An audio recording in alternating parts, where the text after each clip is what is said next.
រឿងទីមួយរឿងដំបូងទៅមុនតាក់ទងនឹងម្ដាយរបស់យឹមលៀងហ៊ីតាមពិតខ្ញុំសរសេរឈ្មោះគាត់ហ្នឹងដាក់ថាលៀងហ៊ីហ្នឹងខ្ញុំចិត្តតែអានទៅចិត្តតែមានអារម្មណ៍ថាអានមិនរត់មាត់សោះព្រោះខ្ញុំស្គាល់យឹមលៀងហ៊ីនេះអានឡើងរត់មាត់យូរទៅហើយក៏ប៉ុន្តែម្ដងនេះប្រហែលជាដោយសារតែឈ្មោះលឹមកំយ៉ាដោយសារឈ្មោះអីហ្នឹងចិត្តតែនៅក្នុងខួរក្បាលខ្ញុំយកទៅដាក់តកូលយឹមលៀងហ៊ីទៅជាលឹមលៀងហ៊ីដែរមិនមែនទេបាទសូមអធិស្ឋានខ្ញុំនឹងទៅកែអត្ថបទនេះឲ្យត្រូវតាមឈ្មោះគាត់យឹមលៀងហ៊ីនេះគឺជាសកម្មជនចលនាមេដាធម្មជាតិដែលបានជាប់ពន្ធនាគារកំពុងជាប់ពន្ធនាគារដែលតុលាការកាត់ទោសឲ្យជាប់ពន្ធនាគាររហូតដល់ទៅ6ឆ្នាំឯណោះហើយគាត់នៅស្ថិតនៅក្នុងចំណោមសកម្មជនចលនាមេដាធម្មជាតិទាំង5រូបសកម្មជនសកម្មនារីហ្នឹងគឺមានទាំងឡុងកុនធាមានទាំងថនរដ្ឋាមានលីចន្ទរាវុធភួនកែវរស្មីហើយនឹងខ្លួនគាត់ហ្នឹងគឺយឹមលៀងហ៊ីហ្នឹងគឺទាំងអស់បូកចូលគ្នាគឺ5នាក់កំពុងតែជាប់ពន្ធនាគារនៅ5គុកនៅទុំជុំវិញស្រុកខ្មែរហ្នឹងគឺមិនដាក់គុកជុំគ្នាទេក៏ប៉ុន្តែយើងដឹងហើយថាមានលិខិតមួយរបស់លោកយឹមលៀងហ៊ីដែលផ្ញើចេញពីពន្ធនាគារអង្វរសុំឲ្យបានជួបម្ដាយជាលើកចុងក្រោយព្រោះម្ដាយកំពុងឈឺរីងរៃនៅតែលើកន្ទេលម្ដាយលោកយឹមលៀងហ៊ីឆ្នាំនេះវ័យ72ឆ្នាំទៅហើយប៉ុន្តែមួយរយៈពេលចុងក្រោយគាត់មានស្ថានភាពអាការៈជំងឺតដាបតដួសខ្លាំងដែលមិនអាចក្រោកពីកន្ទេលបានហើយអ្នកដែលមានភ័ព្វវាសនាបានជួបម្ដាយយឹមលៀងហ៊ីជំនួសឲ្យយឹមលៀងហ៊ីនោះគឺជាទីប្រឹក្សារបស់គណៈបកកម្លាំងជាតិទៅវិញទេគឺលោករងឈុនដែលលោកបានទៅជួបសួរសុខទុក្ខម្ដាយយឹមលៀងហ៊ីជាចុងក្រោយមុននឹងគាត់លាចាកលោកទៅបាទអ្នកស្រីម្ដាយរបស់យឹមលៀងហ៊ីនេះគឺគាត់ឈ្មោះលឹមផិចហុងតែពិតខ្ញុំយកតកូលម្ដាយរបស់លោកយឹមលៀងហ៊ីយកមកដាក់ធ្វើតកូលគាត់ដែលខ្ញុំសូមអធិស្ឋាននេះគឺជាសម្បត្តិទាំងស្រុងដែលខ្ញុំសូមអានដែលលោកយឹមលៀងហ៊ីទៅសេ3ថ្ងៃហើយដែលខ្ញុំមិនបានអានដោយសារតែរវល់អានបានតែត្រួសអំពីសម្បត្តិនោះសោះឥឡូវនេះខ្ញុំនឹងអានទាំងស្រុងអំពីខ្លឹមសារសម្បត្តិមុនម្ដាយស្លាប់តើយឹមលៀងហ៊ីសរសេរយ៉ាងម៉េចសុំអីសម្បត្តិលាទាំងស្រណោះនឹងការសន្យាចុងក្រោយតាមពិតលោកយឹមលៀងហ៊ីហាក់បីដូចជាដឹងថាម្ដាយរបស់លោកនឹងលាចាកលោកដោយមិនអាចលោកបានជួបដង្ហើមមុខនឹងដង្ហើមចុងក្រោយនេះទេបានជាសរសេរសម្បត្តិនៅក្នុងន័យថាសម្បត្តិលាទាំងស្រណោះនឹងការសន្យាចុងក្រោយតើគាត់សន្យាអីសូមគោរពជូនអ្នកម្ដាយជាទីគោរពស្រឡាញ់បំផុតរបស់កូនក្នុងបន្ទប់ឃុំឃាំងដ៏ចង្អៀតនេះកូនសរសេរសម្បត្តិនេះមកអ្នកទាំងទឹកភ្នែកអ្នកម្ដាយទាំងទឹកភ្នែកនឹងក្តីនឹករលឹកដែលមិនអាចថ្លាថ្លែងបានកូនបានទទួលដំណឹងពីការសួរសុខទុក្ខសំទោសពីសុខភាពរបស់អ្នកម្ដាយហើយបេះដូងកូនហាក់ត្រូវគេកាត់ជាជំរាកនៅពេលដែលដឹងថាអ្នកម្ដាយកំពុងតែរងការឈឺចាប់ដោយសារតែជំងឺមហារីកក៏ប៉ុន្តែកូន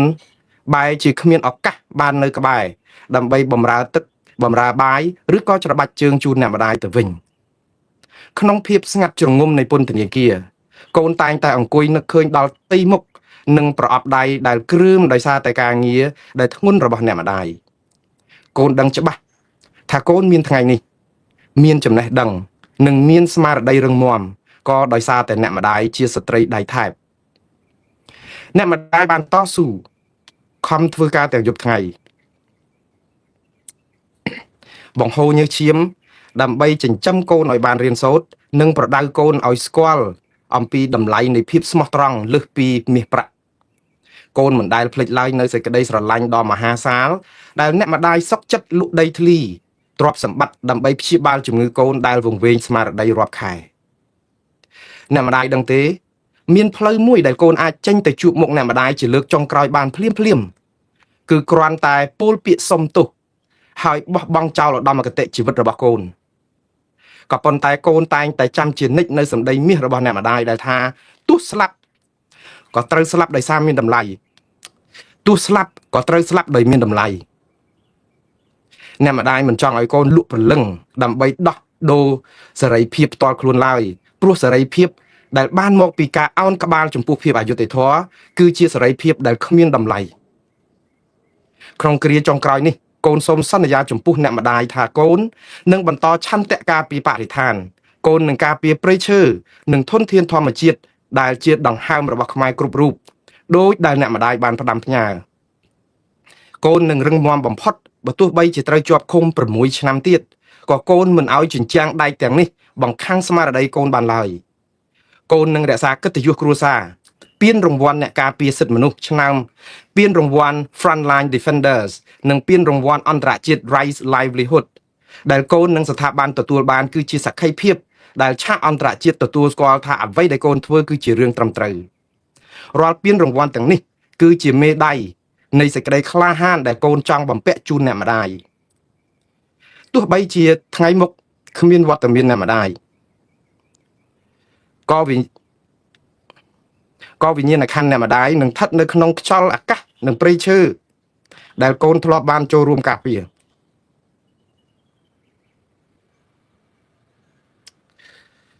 អ្នកម្ដាយអើយបើទោះបីជាជាតិនេះកូនគ្មានវាសនាបានឃើញមុខអ្នកម្ដាយជាលើកចុងក្រោយក៏សូមឲ្យអ្នកម្ដាយចាក់ចេញទៅដោយក្តីស្ងប់បំផុតទៅចុះកូនសន្យាថានឹងធ្វើជាមនុស្សដែលអ្នកម្ដាយតែងតែមានមោទនភាពកូននឹងយកក្តីស្រឡាញ់របស់អ្នកម្ដាយធ្វើជាកម្លាំងចិត្តដើម្បីឆ្លងកាត់របងដែកនេះហើយចេញទៅបម្រើជាតិយើងវិញដោយភាពថ្លៃថ្នូរសូមទេវតាជួយថែរក្សាព្រលឹងអ្នកម្ដាយឲ្យបានសុខសាន្តនៅក្នុងសុគតិភពកូនស្រឡាញ់អ្នកម្ដាយលើសអ្វីៗទាំងអស់នៅក្នុងលោកយើងនឹងជួបគ្នានៅក្នុងសេចក្តីល្អដែលមិនចេះស្លាប់ពីកូនយឹមលៀងហ៊ីដែលតែងតែមានមោទនភាពបំផុត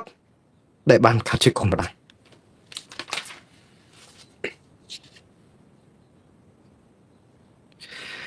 បាទនេះគឺជាសារលិខិតរបស់លោកយឹមលៀងហ៊ីតាមពិតសារលិខិតនេះគាត់ដឹងមុនថាម្ដាយនឹងស្លាប់ដែលមិនអាចមកជួបគាត់បានទេសូម្បីតែនឹងហាមចុងក្រោយ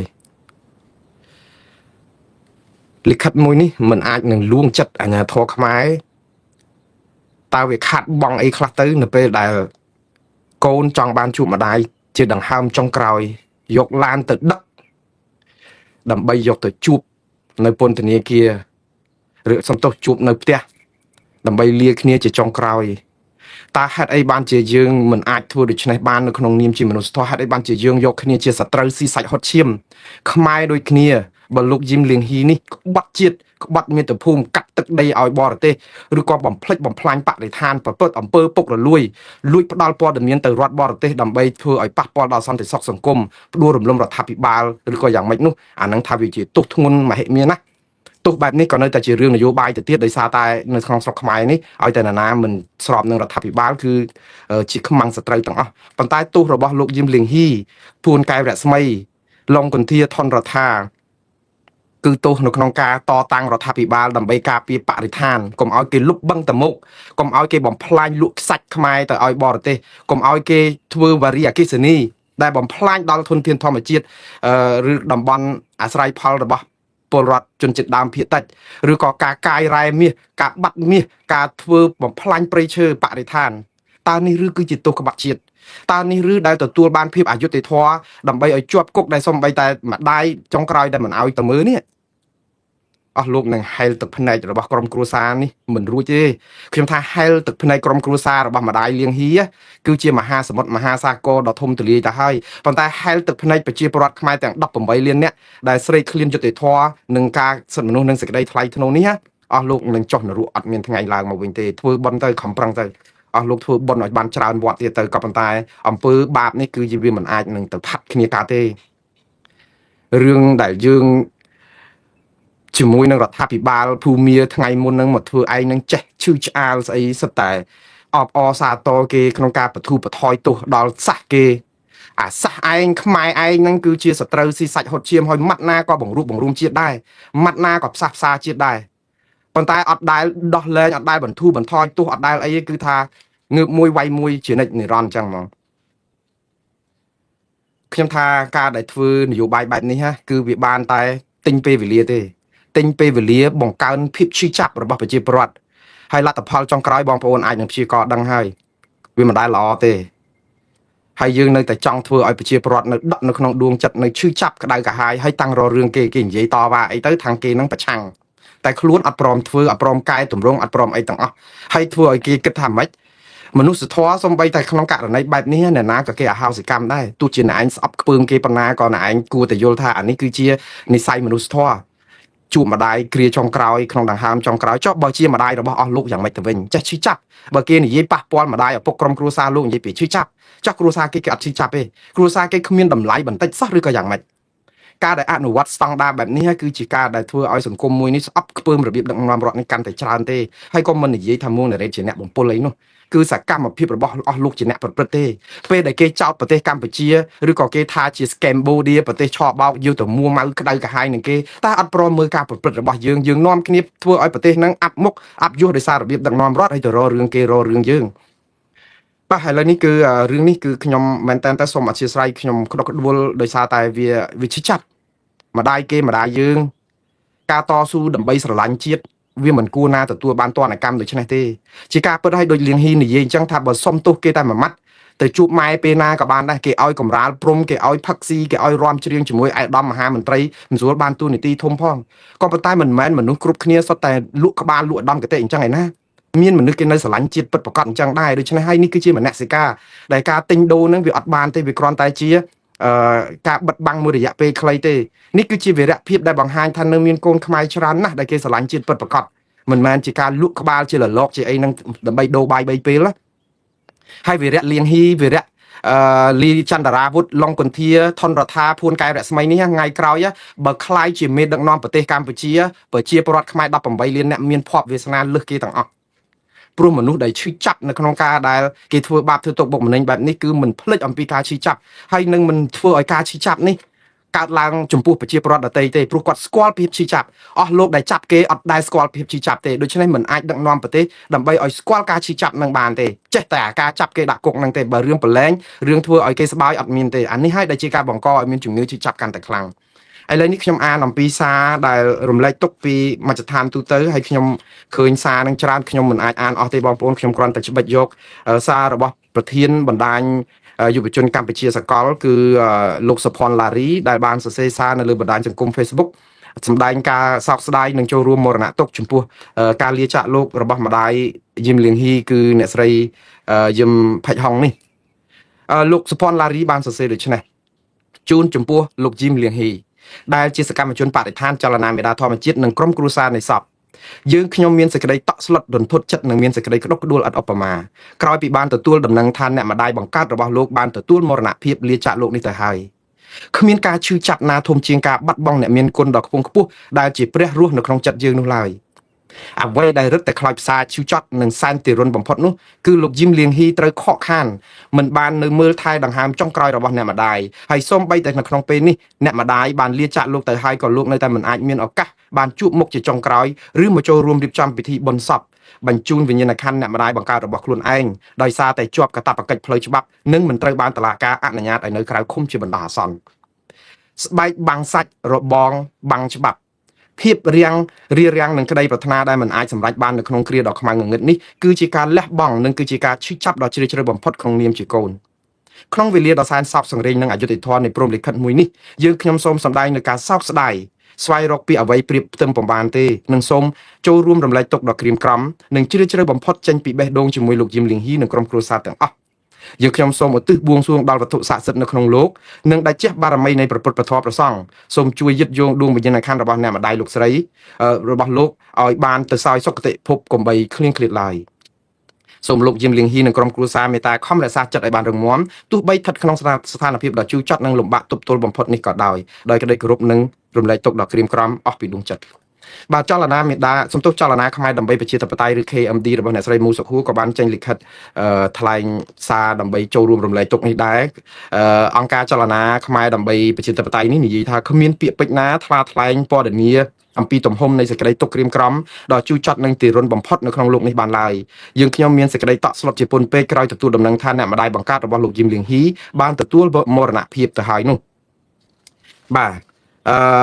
លោកយឹមលៀងហ៊ីត្រូវបានខកខានដែលមិនបាននៅក្បែរមើលថែដង្ហើមចុងក្រោយរបស់អ្នកម្ដាយហើយសូម្បីតែពេលសពកំពុងតែរៀបចំពិធីបុណ្យក៏នៅតែគ្មានឱកាសមកជួបមុខចុងក្រោយឬចូលរួមពិធីសពនោះដែរ ដោយសារតែរបងដែកនឹងការបដិសេធមិនផ្ដល់ការនៅក្រៅគុំបណ្ដោះអាសន្នពីសំណាក់តុលាការកម្ពុជាយើងខ្ញុំសូមឧទ្ទិសបួងសួងដល់គុណបុណ្យប្រតនត្រ័យនិងវត្ថុស័ក្តិសិទ្ធិនៅក្នុងលោកសូមជួយឲ្យវិញ្ញាណក្ខន្ធរបស់អ្នកម្ដាយរបស់លោកយឹមលៀងហ៊ីបានទៅកាន់សុគតិភពកំបីឃ្លៀងឃ្លាតឡើយសូមលោកយឹមលៀងហ៊ីនិងក្រុមគ្រួសារព្រមទាំងសាច់ញាតិទាំងអស់មេត្តាមានស្មារតីរឹងមាំដើម្បីឆ្លងកាត់ការសាក់លបងដ៏ជូរចត់និងការឈឺចាប់បំផុតមួយនេះបាទដោយក្តីគោរពនិងសេចក្តីក្រៀមក្រំបំផុតពីដួងចិត្តបាទខ្ញុំស្លេះការដែលថ្លែងសាររំលែកទុករបស់បងប្អូនប្រជាពលរដ្ឋយើងត្រឹមប៉ុណ្ណេះក៏ប៉ុន្តែក៏មានសកម្មជនសកម្មម្នាក់ដែលធ្លាប់ចូលកិច្ចការងារសង្គមនេះជាមួយចលនាមេដាធម្មជាតិនេះច្រើនដែរគឺកញ្ញាលឹមគឹមស័រដែលនាងលឹមគឹមស័របានសរសេរថានាងស្គាល់លោកលៀងហ៊ីនេះជាលើកដំបូងនៅឆ្នាំ2026គាត់និយាយអំពីលៀងហ៊ីមិនមែននិយាយពីម្ដាយទេក៏ប៉ុន្តែក៏ចូលរួមរំលែកទុកនៅក្នុងស្ថានភាពនេះដែរស្គាល់លៀងហ៊ីឆ្នាំ2016ដែលពេលគាត់ជាបុគ្គលិកអង្គការសិទ្ធិមនុស្សមួយគាត់បានតាក់ទងមកខ្ញុំគឺលីមកំសរនិយាយអញ្ចឹងដើម្បីចូលរួមនៅក្នុងកម្មវិធីដែលរៀបចំដោយអង្គការនោះហើយចាប់ផ្ដើមមានទំនាក់ទំនងល្អធ្វើការជាមួយគ្នាក្នុងកម្មវិធីបណ្ដុះបណ្ដាលយុវជនលើកទី2ដែលខ្ញុំបានជួបជជែកជាមួយគាត់ច្រើនជាងមុនគឺក្នុងកម្មវិធីវិទ្យុដែលសម្របសម្រួលដោយគាត់ផ្ទាល់រួមជាមួយនឹងតារាវុធតាំងតែពីពេលនោះមកពួកយើងក៏កាន់តែមានទំនាក់ទំនងល្អជាមួយនឹងគ្នាតទៅជាងមុនទៅទៀតទាំងតារាវុធទាំងបងលៀងហ៊ីពួកយើងធ្វើការជាមួយគ្នាដោយរលូនមិនដែលមានបញ្ហាទាស់តែងឬខ្វែងគំនិតគ្នាអ្វីនោះឡើយជាមួយនឹងចរិត slot boat របស់អ្នកទាំងពីរម្នាក់ដូចជាបងប្រុសម្នាក់ទៀតដូចជាប្អូនប្រុសខ្ញុំតែងតែនឹកឃើញព្រួយបារម្ភពីសុខទុក្ខរបស់ពួកគាត់តែពួកគាត់នៅតែប្រាប់ថាកុំបារម្ភពីបងកុំបារម្ភពីប្អូនអីពួកយើងបានជួបគ្នាជាលើកចុងក្រោយមុនការចាប់ខ្លួនត្រឹមតែ1ខែអ្វីដែលបងលៀងហ៊ីបានផ្ដាំមកខ្ញុំនោះគឺគាត់មិនអាចនៅឆ្ងាយពីប្រពន្ធកូនទេតារាវុធបានប្រាប់ខ្ញុំថាគាត់មិនអាចនៅឆ្ងាយពីម្ដាយទេការសម្រេចចិត្តរបស់ពួកគេធ្វើឲ្យខ្ញុំមានចិត្តរអៀសនឹងខ្លួនឯងជាខ្លាំងដែលគ្រប់គ្នាហ៊ានប្រឈមមុខនឹងបញ្ហាតែខ្ញុំបែរជាគ្មានភាពក្លាហានដោយពួកគេរាល់ថ្ងៃខ្ញុំពិតជាខ្លាចការស្លាប់ខ្លាចការចាប់ខ្លួនខ្លាចការគំរាមកំហែងទើបខ្ញុំចាក់ចេញពីកម្ពុជាលើកចុងក្រោយបំផុតដែលធ្វើឲ្យខ្ញុំសម្រេចចិត្តចាក់ចេញពីកម្ពុជាគឺដោយសារតែស្រមោលខ្មៅដែលតែងតែលងបន្លាចដោយសម្លេងគំរាមកំហែងនិងសកម្មភាពនៃអំពើហិង្សាដែលនៅពីក្រោយរាល់សកម្មភាពតស៊ូរបស់ខ្ញុំជាចុងក្រោយគឺអ្នកនាងលឹមកំសរបាននិយាយថាថ្ងៃនេះម្ដាយបងលៀងហ៊ីបានចាក់ចេញទៅដោយមិនបានជួបមុខកូនប្រុសជាលើកចុងក្រោយទាំងដែលគាត់នៅក្នុងទឹកដីជាមួយគ្នាសោះចំណែកខ្ញុំវិញឪពុកត្រូវវះកាត់ស្ថិតនៅក្នុងបន្ទប់សង្គ្រោះបន្ទាន់ដែលបែរជាខ្ញុំនេះទទួលបានដំណឹងនេះពីអ្នកដទៃដែលមិនមែនជាសាច់ញាតិទៅវិញនេះហើយជាជីវិតសកម្មជនតើខ្ញុំត្រូវឆ្លងកាត់ពេលវេលាបែបនេះយូរប៉ុណ្ណាទៀតបាទនេះគឺជាសារស័ព្ទថាថ្លាថ្លែងរបស់អ្នកនាងលឹមកំសរដែលជាសកម្មជនសង្គមមួយរូបដែលកំពុងនិរទេសខ្លួននៅក្រៅប្រទេសឲ្យរួចពីការធ្វើទុកបុកម្នេញរបស់រដ្ឋាភិបាលក្រុងភ្នំពេញនេះខ្ញុំស្លេះរឿងនេះត្រឹមនេះឥឡូវសមត្ថកិច្ចឆ្មក់ចាប់ខ្លួនកញ្ញាខែមស្រីមុំដែលសកម្មចែករំលែកបញ្ហាសង្គមនិងព្រំដែនរឿងគេចូលមកដល់ប្រាសាទខ្នាធ្វើបុណ្យកកិតកក្រែងប៉ុណ្ណាអីយើងធ្វើទៅសំខាន់គឺយើងនៅរវល់ចាប់គ្នាឯងដាក់គុកហ្នឹង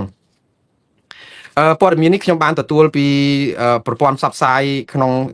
មួយឈ្មោះថា VOD បាទគឺជាសម្លេងប្រជាធិបតេយ្យវិទ្យុសម្លេងប្រជាធិបតេយ្យ VOD នេះគាត់និយាយថាគាត់បានទទួលព័ត៌មានដោយសារគាត់បានសម្ភាសអ្នកដែលស្និទ្ធនឹងកញ្ញាខែមស្រីមុំផងបានសម្ភាសមន្ត្រីសិទ្ធិមនុស្សនៅមូលដ្ឋានផងគឺគាត់ថាអ្នកនាំពាក្យសមាគមសិទ្ធិមនុស្សអាត់ហុកលោកយិនមេងលីបានប្រាប់វិទ្យុ VOD នេះនៅថ្ងៃសៅរ៍នេះថាលោកទទួលបានព័ត៌មានពីការចាប់ខ្លួនកញ្ញាខែមស្រីមុំក៏ប៉ុន្តែមិនទាន់ដឹងថាតើការចាប់ខ្លួននោះគឺបានមកពីមូលហេតុអ្វីពិតប្រាកដទេដោយគ្រាន់តែដឹងថាពេលនេះស្ត្រីរូបនេះត្រូវបានគេបញ្ជូនសួរនាំទៅស្នងការដ្ឋាននគរបាលរាជធានីភ្នំពេញទៅហើយបាទសមត្ថកិច្ចគឺបានឆ្មក់ចាប់ខ្លួនកញ្ញាខែមស្រីមុំនេះគឺកាលពីយប់បានន័យថាយប់ថ្ងៃសុក្រនៅបន្ទប់ជួលមួយកន្លែងនៅក្រុងភ្នំពេញដែលគាត់បានជួលស្នាក់នៅទីនោះហើយឥឡូវនេះកំពុងនៅស្នងការដ្ឋាននគរបាលរាជធានីភ្នំពេញម្យ៉ាងវិញទៀតអ្វីដែល VOD បញ្ជាក់ទៀតថាកញ្ញាស្រីមុំក្រៅពីធ្វើសកម្មភាពកិច្ចការសង្គមគាត់ក៏ជាសមាជិកអ្នកសារព័ត៌មាននៅក្នុងស្រុកមួយផងដែរបាទហើយបើតាម Facebook របស់កញ្ញាខែមស្រីមុំឬហៅកែមស្រីមុំនេះក៏បានចែករំលែកព័ត៌មានច្រើនណាស់ពាក់ព័ន្ធនឹងព័ត៌មានអន្តរជាតិបញ្ហាអយុត្តិធម៌សង្គមនិងការចាប់ខ្លួនសកម្មជនចលនាមេដាធម្មជាតិសកម្មភាពចូលរួមកិច្ចការសង្គមនិងព័ត៌មានពាក់ព័ន្ធនឹងការឈ្លានពានរបស់ថៃមកលើបូរណភាពដែនដីកម្ពុជាដែរបាទឥឡូវខ្ញុំស្លេះរឿងចាប់ចងនេះគឺចូលដល់រឿងថៃម្ដងបាទថៃធ្វើពិធីបួងសួងធំនៅប្រាសាទខ្នានិងបើកទទួលភ្ញៀវទេសចរក៏ប៉ុន្តែកម្ពុជាបានតែត្រឹមតបាទថ្ងៃនេះគឺតាមការគ្រោងទុកគឺថៃធ្វើពិធីបួងសួងសែនព្រេនធំទ្រង់ទ្រាយធំមែនតើនៅក្នុងប្រាសាទខ្នាដែលជាប្រាសាទខ្មែរណាបងប្អូនហើយបានធ្វើពិធីហ្នឹងដោយសារអី 4 ថ្ងៃមុននេះរដ្ឋាភិបាលថៃបានចុះបញ្ជីសំទោសដាក់ប្រាសាទខ្នាប្រាសាទតាក្របីនិងប្រាសាទតាមាន់ធំនិងតាមាន់តូចនេះចូលជាសម្បត្តិបេតិកភណ្ឌជាតិរបស់ថៃរួចទៅហើយបានន័យថាចូលទៅក្នុងបញ្ជីនៃសម្បត្តិវប្បធម៌របស់ថៃដោយស្របច្បាប់ហើយក្រោយកម្ពុជាព្រមចុះហត្ថលេខាឲ្យថៃនៅណានៅនឹងថៃនៅណានៅនឹងហ្នឹងគឺនៅដោយប្រាសាទទាំង3កន្លែងហ្នឹងផងហើយឥឡូវនេះដើម្បីបង្ក្រប់កិច្ចដើម្បីឲ្យអន្តរជាតិនិងប្រជាប្រដ្ឋថៃដឹងឮថាអាហ្នឹងគឺជារបស់ថៃពិតប្រាកដគឺគេធ្វើពិធីសាសនាឲ្យត្រឹមត្រូវទៀតគឺមកសែនព្រេនមនុស្សរាប់រយនាក់ហើយទៅបើកឲ្យភ្ញៀវទេសចរចូលទៅលេងកម្សាន្តផងចុះកម្ពុជាធ្វើអីកម្ពុជាក៏គេមិនតនេដៃដែរគេរវល់ដែរគឺខ្ញុំនិយាយមិញហ្នឹងវាជ្រុលដែរហើយគឺរឿងថារវល់រឿងចាប់ចងខ្មែរគ្នាឯងអាហ្នឹងក៏រវល់ដែរប៉ុន្តែខ្មែរក៏រវល់ដែរគឺរវល់តវ៉ាបដិសេធជំទាស់មិនទទួលស្គាល់ដាច់អហង្ការ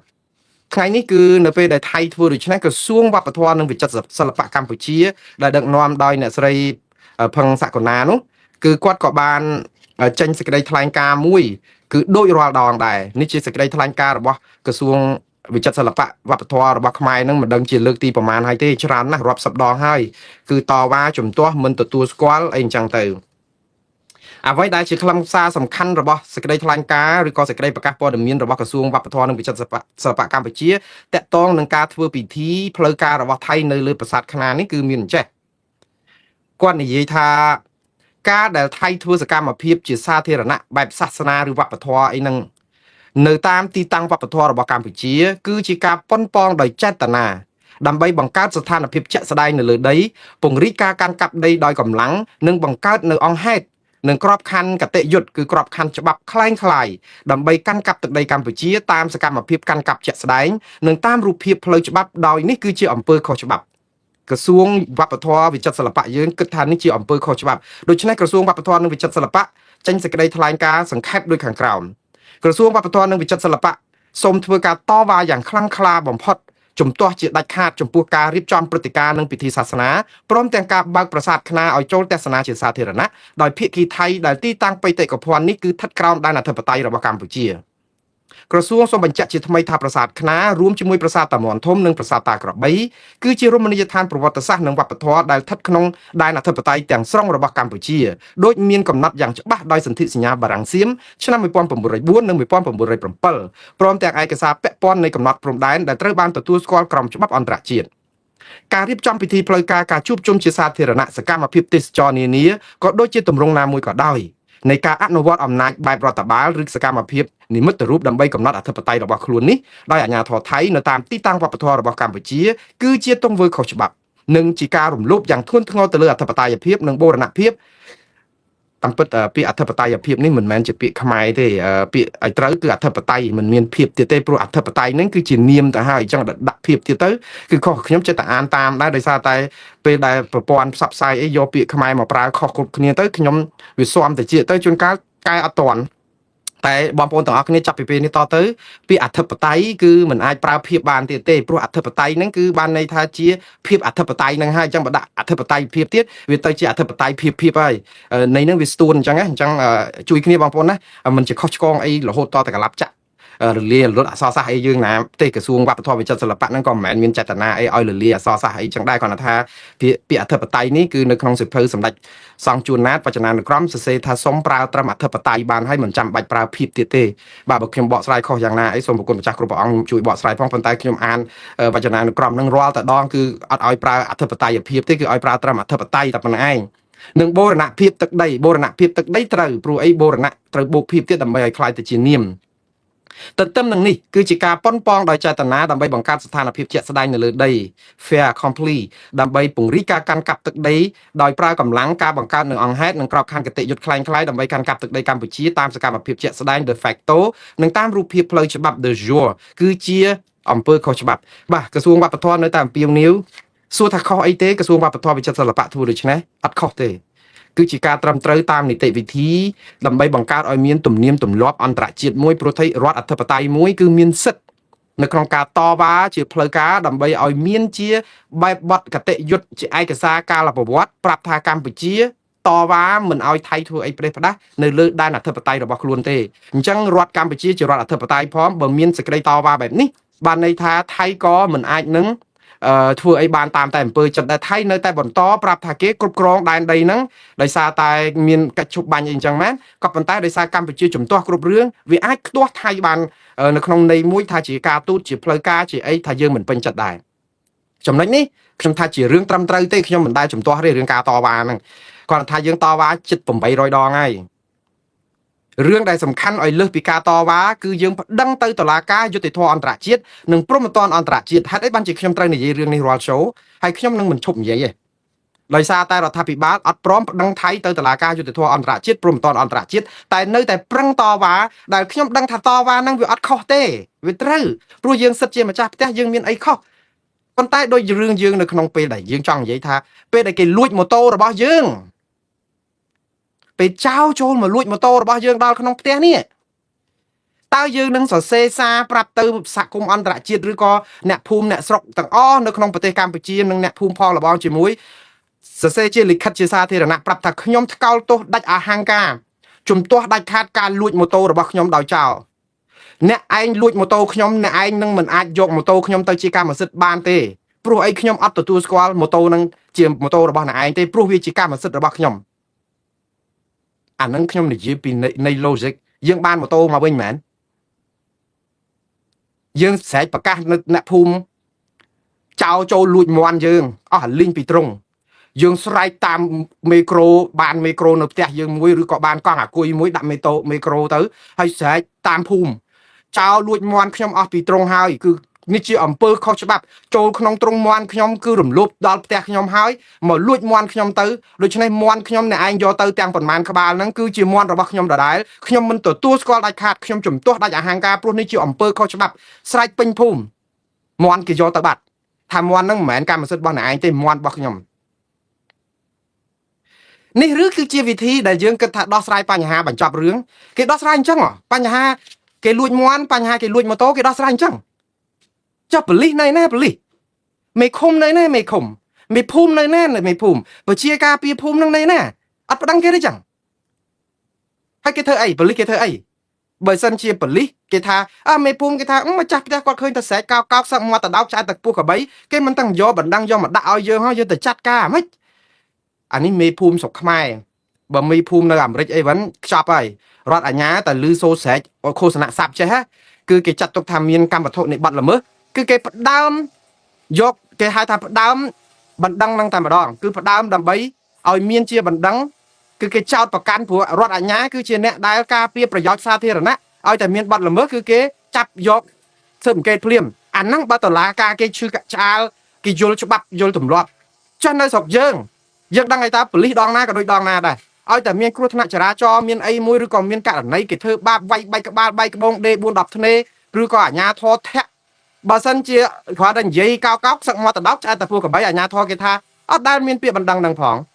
ហើយដល់តែពេលអត់មានពាក្យបណ្ដឹងហ្នឹងវាធ្វើយ៉ាងម៉េចបានន័យថាអាជ្ញាធរគេអត់ចាត់ការតើពេលអត់ចាត់ការយូរឥឡូវឧទាហរណ៍ថាបើម៉ូតូគេលួចទៅយើងថាម៉ូតូហ្នឹងមិនមែនជាកម្មសិទ្ធិរបស់អ្នកដទៃទេគឺជាកម្មសិទ្ធិរបស់យើងដដែលគេយកទៅដូរកញ្ចក់យកទៅដូរសាក់ស៊ីយកទៅដូរអីគេជិះទៅអត់បន្តិចទៅវារិចរិលវាខូចអស់អីចឹងយើងគិតថានៅឃើញម៉ូតូដែរចុះមន់បើគេលួចអស់ពីត្រង់ទៅហើយគេយកទៅខ្វាយអស់ហើយការីដង10ឬក៏ទៅការីសារ៉ាម៉ាន់អីអស់ហើយរួចយើងបានមន់ហ្នឹងមកពីណាវិញយើងទៅច្បាច់កចោលហ្នឹងដើម្បីឲ្យខ្ជាក់មន់ហ្នឹងមកវិញឬយ៉ាងម៉េចអាពេលមន់គេមិនទាន់តែដោះស្រាយបញ្ហាយកទៅជាការីទៅឆ្នៃទៅជាឆាក្តៅទៅជាអីជ្រឿងខ្លែមអីហ្នឹងអាហ្នឹងឯងពេលហ្នឹងឯងដែលយើងត្រូវដាក់ប្តឹងគេដើម្បីទាឲ្យយកមន់ហ្នឹងមកទាន់គេមិនទាន់ចាត់ការហើយយើងនៅតែតវ៉ាយើងនៅតែមិនទទួលយកតាមវិធីដោះស្រាយនីតិវិធីយ៉ាងម៉េចខ្ញុំពងតែអត់យល់ហើយថ្ងៃហ្នឹងខ្ញុំនឹងបញ្យល់ឲ្យស៊ីជម្រៅបន្តិចព្រោះអីមានបងប្អូនម្នាក់គាត់មកសួរខ្ញុំគាត់ថារាល់ថ្ងៃហ្នឹងខ្ញុំហ្នឹងបកស្រាយហ្នឹងមានបានស្ដាប់រដ្ឋាភិបាលគេបញ្យល់អត់រដ្ឋាភិបាលគេថាគេកំពុងតែដោះស្រាយហើយតើរដ្ឋាភិបាលគេថាគេកំពុងតែតវ៉ាហើយតើគេកំពុងចាត់វិធានការការទូតចាត់វិធានការផ្លូវច្បាប់តាមច្បាប់អន្តរជាតិវិធានដែលមានស្រាប់តវ៉ាអីវិធានការរបស់រដ្ឋាភិបាលដូចខ្ញុំនិយាយអញ្ចឹងខ្ញុំមិនដែលច្រានចោលទេតែដូចខ្ញុំបញ្យល់មិញអញ្ចឹងរឿងដែលយើងបាត់របស់យើងស្រែកតាមមេក្រូប្រាប់ថារបស់ហ្នឹងជារបស់ខ្ញុំដដែលទេចោលយកទៅហើយយកទៅរបស់ហ្នឹងនៅតែជារបស់អញហើយយកទៅតែអត់ដាក់ប្តឹងអាជ្ញាធរឃុំអត់ដាក់ប្តឹងប៉ូលីសអត់ដាក់ប្តឹងទៅតុលាការតើបានសំណុំរឿងអីណាយកមកចាត់ការរឿងយើងនេះ ហើយយើងថាអត់អីទេមិនបាច់ចាត់ការតាមប៉ូលីសតាមតុលាការសង្ឃឹមថាចោលតែដឹងខ្លួនណាភ័យយកមកឲ្យវិញហើយចោលយករបស់មកឲ្យយើងវិញបើយកមន់យើង10យ៉ាងច្រើនយកបានជង្គង់2យកមកឲ្យវិញហ្នឹងជួនកាលកុំឲ្យនេះម៉ូតូយកទៅជួនកាលយកតែកញ្ចក់មកឲ្យយើងវិញឧទាហរណ៍យកដែរហ្នឹងយើងយកដែរយើងទៅប្តឹងគេឲ្យជាប់គុកសងហើយត្រូវឲ្យចោលរៀងចាលទៀតមិនមែនឲ្យរួចខ្លួនទេលើកក្រោយកុំឲ្យប្រព្រឹត្តប្រេះផ្ដាស់យើងអត់ចូលរួមគ្នាធ្វើអញ្ចឹងផងហើយចង់ចោលបានចិត្តធ្វើអីស្រេចចិត្តអានេះខ្ញុំនិយាយតែពីរឿងចោលចូលមកយកឆៅផងក៏យើងមិនគួរណាត្រឹមតែស្រែកកោកសឹកមកតដោកឆ្អែតតែពុះកបីនេះចោលចូលមកយករបស់យើងដល់ផ្ទះហើយយើងសុំកលុំជាមួយចោលយើងខ្លាចចោលសម្រាប់យើងខ្លាចចោលសម្រាប់បងប្អូនយើងខ្លាចចោលដុតផ្ទះយើងចោលអស់ច្រើនកន្លែងទៀតយើងសញ្ញេប្រាប់ថាចោលយកអីយកទៅសុំតែសក់បានហើយសុំតែកុំធ្វើបាបក្រុមគ្រួសារខ្ញុំបាននេះសញ្ញេព្រមព្រៀងជាមួយចោលទៀតថាយកអីយកទៅប៉ុណ្ណឹងសិនទៅដើម្បីសេចក្តីសុខរឿងនេះរឹតតែធ្ងន់ជាងអាចោលចូលមកហើយយើងគ្រាន់តែប្រកាសឲ្យគេប្រកាសបរិហាចោល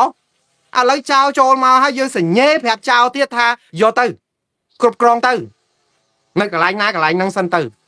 ដើម្បីកុំឲ្យសម្លាប់ស្លាប់ប្រជាពលរដ្ឋកូនចៅខ្ញុំទៀតអានេះរត់តែធ្ងន់មួយសាទៀតទេបងប្អូនបើទោះបីជាដូចនេះក៏ដោយហ្នឹង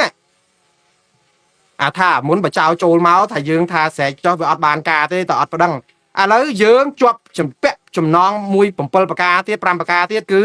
យើងឲ្យគេនៅណានៅហ្នឹងឲ្យចោលយករបស់យើងហើយយើងព្រមឲ្យចោលយកនេះអានេះរឿងមួយទៀតប៉ុន្តែឥឡូវខ្ញុំបកស្រាយនៃច្បាប់ឲ្យបងប្អូនយល់បន្តិចចុះថ្ងៃហ្នឹងសូមធ្វើជាបាក់ពាក់មួកជាអ្នកស្រាវជ្រាវឯកសារច្បាប់បន្តិចចុះហើយសូមអធិស្ឋានខន្តីអភ័យទោសពីរៀមច្បងច្បាប់សាស្ត្រាចារ្យបញ្ញវន្តបណ្ឌិតច្បាប់អីទាំងអស់នៅស្រុកខ្មែរការបកស្រាយរបស់ខ្ញុំមែនតើទៅវាជាការស្រាវជ្រាវផ្ទាល់ខ្លួនហើយបងប្អូនយកទៅថ្លឹងថ្លែងពិចារណាបន្ថែមទៀតចុះខ្ញុំច្បាច់យកចំណុចមួយដែលក្រសួងវប្បធម៌និងវិចិត្រសិល្បៈលើកយកមកជាអំណះអំណាងនៅក្នុងការតវ៉ារឿងប្រាសាទថ្នាប្រាសាទតាកបីប្រាសាទតាមន់ធំនៅតែជាកម្មសិទ្ធិរបស់កម្ពុជាដោយសារតែកម្ពុជាមិនទទួលស្គាល់ព្រំដែនកែប្រែដោយកម្លាំងប្រដាប់អាវុធរបស់ថៃទេហើយគាត់យកខ្លឹមសារនៃច្បាប់អន្តរជាតិមួយគឺជា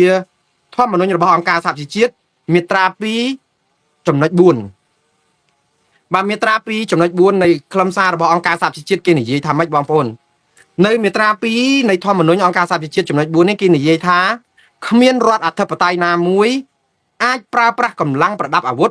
ទៅឈ្លានពានទន្ទ្រានដែនអធិបតេយ្យនៃរដ្ឋដទៃមួយទៀតហើយគ្រប់គ្រងដែនអធិបតេយ្យរបស់រដ្ឋនោះដោយស្របច្បាប់បានឡើយនេះគឺជាធម្មនុញ្ញរបស់អង្គការសហប្រជាជាតិហើយអ្វីដែលកម្ពុជាដកស្រង់ហ្នឹងមិនមែនតែអ្នកស្រីផឹងសក្កណាឬក៏មន្ត្រីបណ្ឌិតខ្មែរអីទេគឺលោកហ៊ុនម៉ាណែតក៏ធ្លាប់លើកមាត្រានេះយកមកនិយាយដែរព្រោះមាត្រាដែលមិនអាចនឹងទទួលស្គាល់ដែនអធិបតេយ្យរបស់កម្ពុជាដែលរងការរំលោភបំពានរបស់ភាគីរដ្ឋបរទេសដោយកម្លាំងប្រដាប់អាវុធហើយដោយសារតែបញ្ចប់ចំនួនកុំឲ្យមានអារិភាពជាមួយគ្នាបន្ទុះសារាយជាមួយគ្នាគឺមានការព្រមព្រៀងអីណាមួយពីរដ្ឋណាមួយក៏ដោយក៏មិនអាចយកជាការបានដែរព្រោះបាត់ឈប់បាញ់ហ្នឹងគឺជាបាត់ឈប់បាញ់បណ្ដោះអាសន្នទេមិនមែនជាបាត់ឈប់បាញ់ប្រគល់ដីធ្លីឲ្យទៅរដ្ឋបរទេសទេនេះខ្លឹមសារនៃច្បាប់នេះឯងដែលកម្ពុជាអះអាងគ្រប់ពេលថាកម្ពុជានៅតែសង្ឃឹមថាថៃនឹងខ្ជាក់ដីខ្មែរទាំងប្រមាណឲ្យកម្ពុជាវិញឲ្យខាងតែបានព្រោះអីធម្មនុញ្ញរបស់អង្គការសហប្រជាជាតិចំណុច2មាត្រា2ប្រការ4ចែងដូចនេះគឺចែងការពារកម្ពុជានិងដីកម្ពុជាមិនឲ្យបាត់បង់ទៅថៃដោយសារចំនួនប្រដាប់អាវុធនិងការរំលោភបំពានដោយកម្លាំងប្រដាប់អាវុធទេច្បាប់អន្តរជាតិការពារកម្ពុជាចំណុចនេះខ្ញុំចាត់ទុកថាអស់លោកលើកចំណុចនេះមកគឺជារឿងត្រឹមត្រូវតាមខ្លឹមសារច្បាប់ហើយមានច្បាប់មួយទៀតដែលការពារដីខ្មែរមិនឲ្យរដ្ឋបរទេសរំលោភបំពានឈ្លានពានដោយកម្លាំងប្រដាប់អាវុធបានមួយទៀតគឺតកតងនឹងអនុសញ្ញាក្រុងហ្សឺណែវទី4នៅឆ្នាំ1949អនុសញ្ញាក្រុងហ្សឺណែវទី4នេះគឺបានចែងយ៉ាងច្បាស់អំពីទឹកដីនៅក្នុងពេលឆ្លោះគ្នាហើយត្រូវបានរដ្ឋបរទេសគ្រប់គ្រងបណ្ដោះអាសន្ននៅក្នុងពេលដែលមានកិច្ចព្រមព្រៀងនៃបទឈប់បាញ់ព្រោះកិច្ចព្រមព្រៀងនៃបទឈប់បាញ់នៅក្នុងអនុសញ្ញាក្រុងហ្សឺណែវឆ្នាំ1949នេះលើកទី4នេះក៏បានចែងយ៉ាងច្បាស់ថា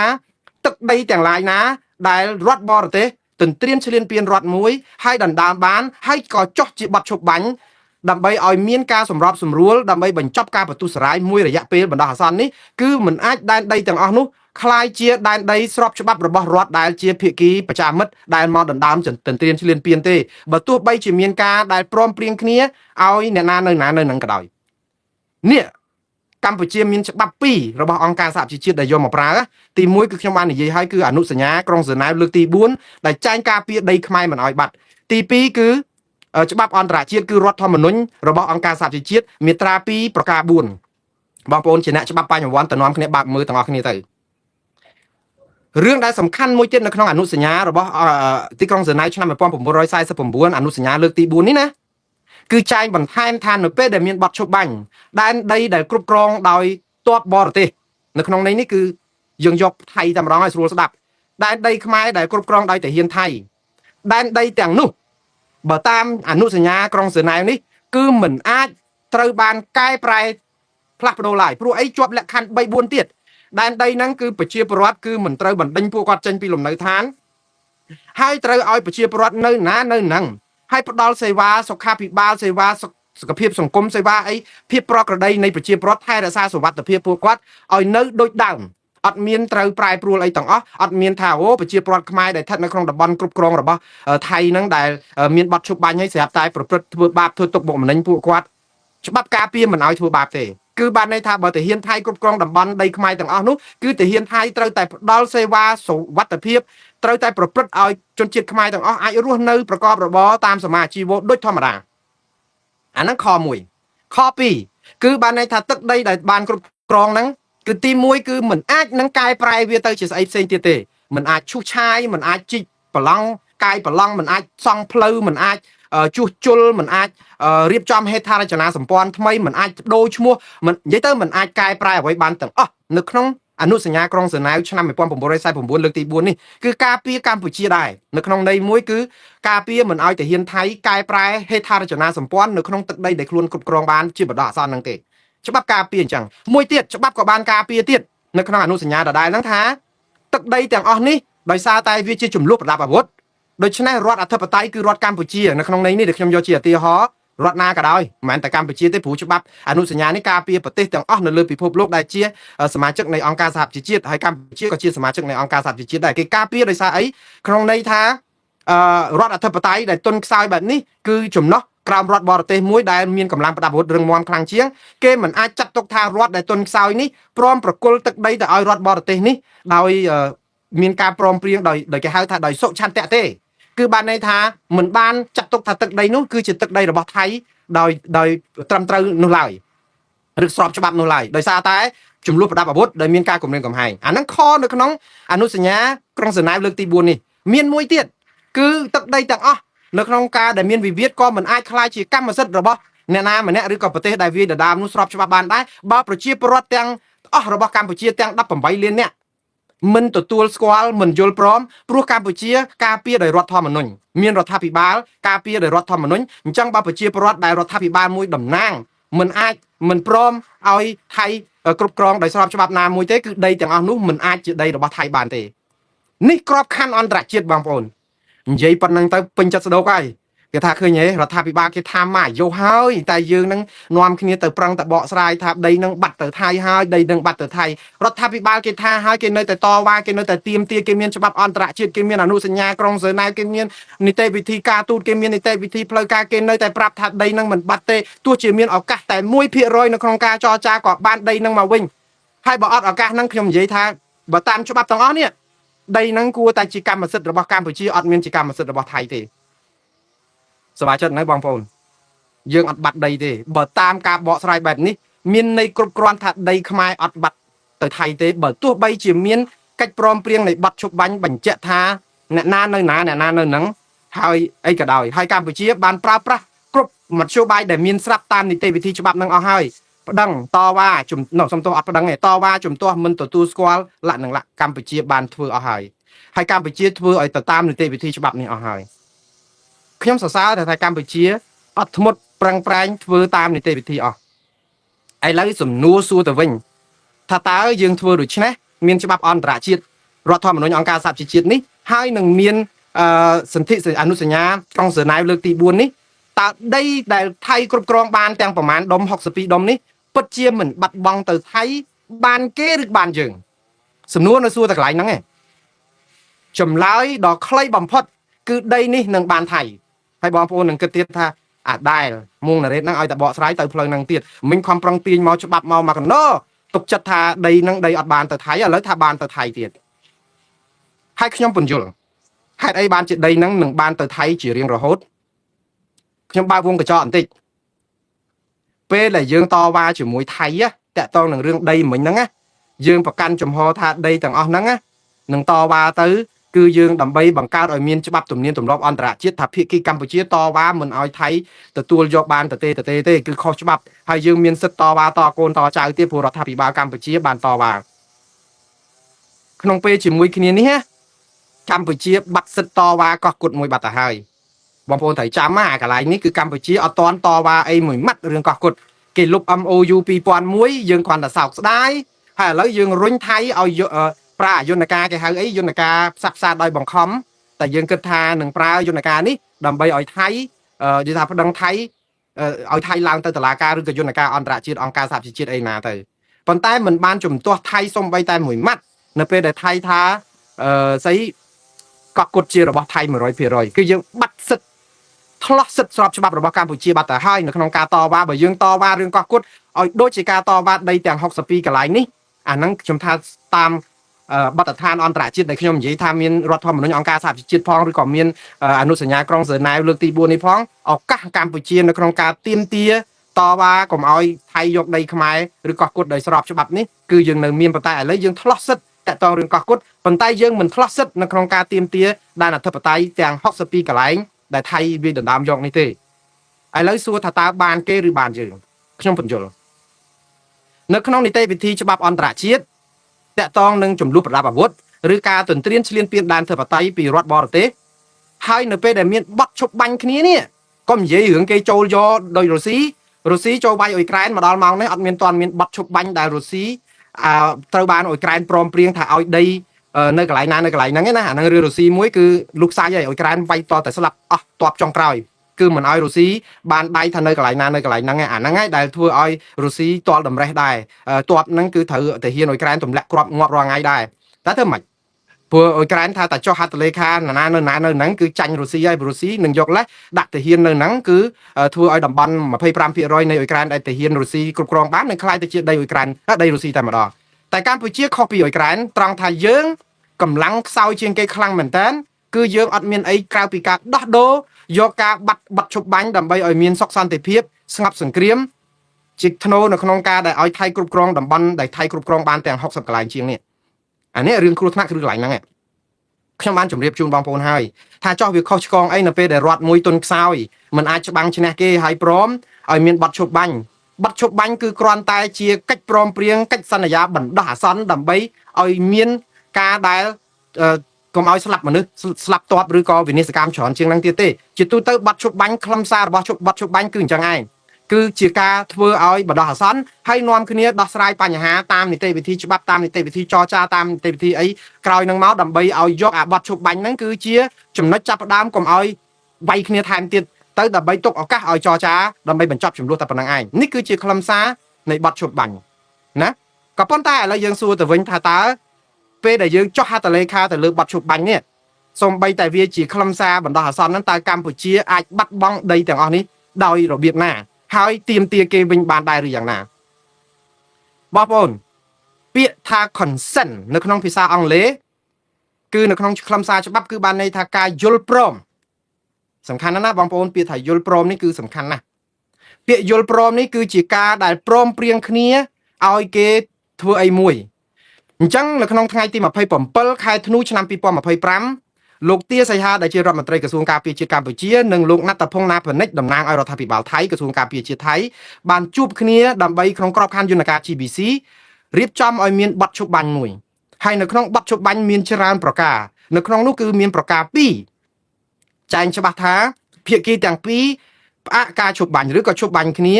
ដោយព្រមថាអ្នកណាវាយដណ្ដើមបានត្រឹមកន្លែងណាឈរទីតាំងនៅត្រឹមកន្លែងហ្នឹងនេះបទឈប់បាញ់ហ្នឹងនិយាយចឹងនិយាយថា ថៃវាយបានត្រឹមណាឈរជើងត្រឹមហ្នឹងបើខ្មែរវាយបានចូលដល់ដែនដីថៃប៉ុណ្ណាខ្មែរក៏ឈរដីកន្លែងហ្នឹងវាអកុសលគឺខ្មែរអត់វាយបានទៅដីថៃសំបីតែ1មីលីម៉ែត្រព្រោះយើងដកថយមកគ្រប់កន្លែងគេចូលមកយើង50 60កន្លែង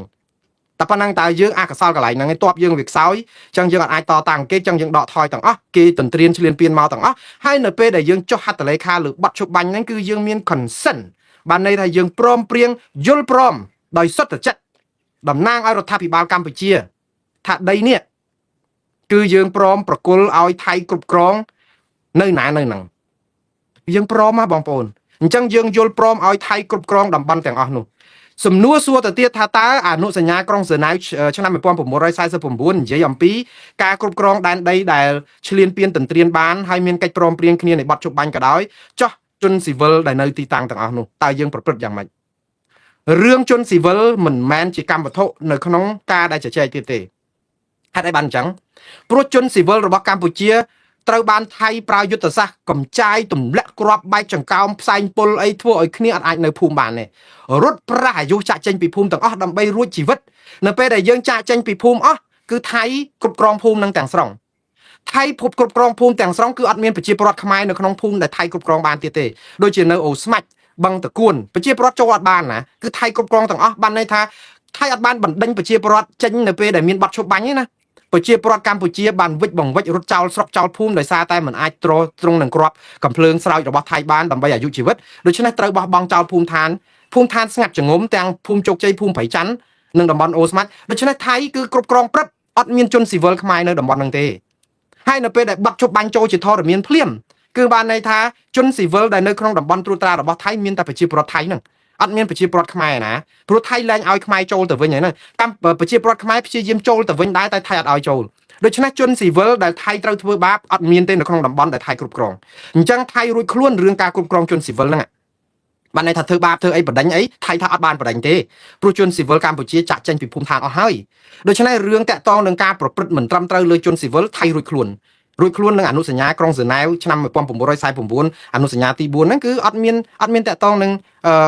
ប្រជាពលរដ្ឋខ្មែរនៅក្នុងតំបន់ហ្នឹងណាចាក់ចេញអស់ហើយហ្នឹងបើថៃមកធ្វើទុកបុកម្នេញប្រជាពលរដ្ឋជនភៀសសឹកដែលនៅចេញក្រៅរង្វង់នៃដែលថាបាត់ឈប់បាញ់អាហ្នឹងយើងរករឿងថៃបានមែនតែបើគាត់ផ្លោងគ្រាប់មកដាក់ទៀតត្រូវជំរុំជនភៀសសឹកអីស្លាប់មនុស្សអាហ្នឹងយើងរករឿងថៃព្រោះយើងធ្វើទុកបុកម្នេញប្រជាពលរដ្ឋស៊ីវិលរំលោភបំពានអនុសញ្ញាក្រុងហ្សឺណែវលើកទី4នេះដោយសារតែមានបាត់ជប់បាញ់គ្នាហេតុបានជាយើងនៅប្រព្រឹត្តប្រេះផ្ដាស់ទៀតប៉ុន្តែតាំងពីហ្នឹងមកថៃអត់ទាន់បានផ្លោងគ្រាប់មួយដុំមួយគ្រាប់ទៀតចូលនៅក្នុងដីខ្មែរផងឮថាខ្មែរហ្នឹងធ្វើឲ្យផ្ទុះកំភ្លើងគ្រាប់អីចូលដីថៃចោតអីតាពីអីហ្នឹងប្រហែលដងហើយតែខ្មែរប្រាប់ថាអាហ្នឹងដុត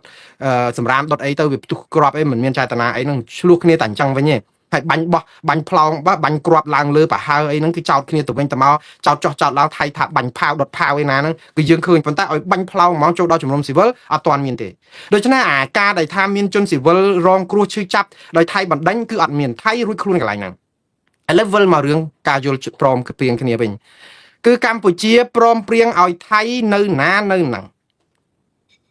រឿងនេះគឺជារឿងកំហុសឆ្គងរបស់កម្ពុជាហើយក៏ជាការធ្វើត្រូវរបស់កម្ពុជាក្នុងពេលតែមួយបងប្អូនយើងអត់អាចបន្ទោសថាកម្ពុជាធ្វើនឹងជាកំហុសឆ្គងសុទ្ធសាធទេកំហុសឆ្គងរបស់កម្ពុជាគឺនៅត្រង់ន័យថាសញ្ញេចុះហត្ថលេខាឲ្យថៃនៅណានៅហ្នឹងដោយមិនដាក់លក្ខខណ្ឌថៃយ៉ាងហោចណាស់ក៏ដាក់លក្ខខណ្ឌថាដីដែលគ្រប់គ្រងបណ្ដោះអាសន្ននេះអ្នកឯងមិនអាចយកគ្រប់គ្រងជាផ្លូវច្បាប់បានទេយើងមិនទទួលស្គាល់ទេហើយត្រូវសរសេរនៅក្នុងកិច្ចសន្យានៃបទជប់បាញ់កិច្ចព្រមព្រៀងនៃបទជប់បាញ់នៅក្នុងប្រការ2ដី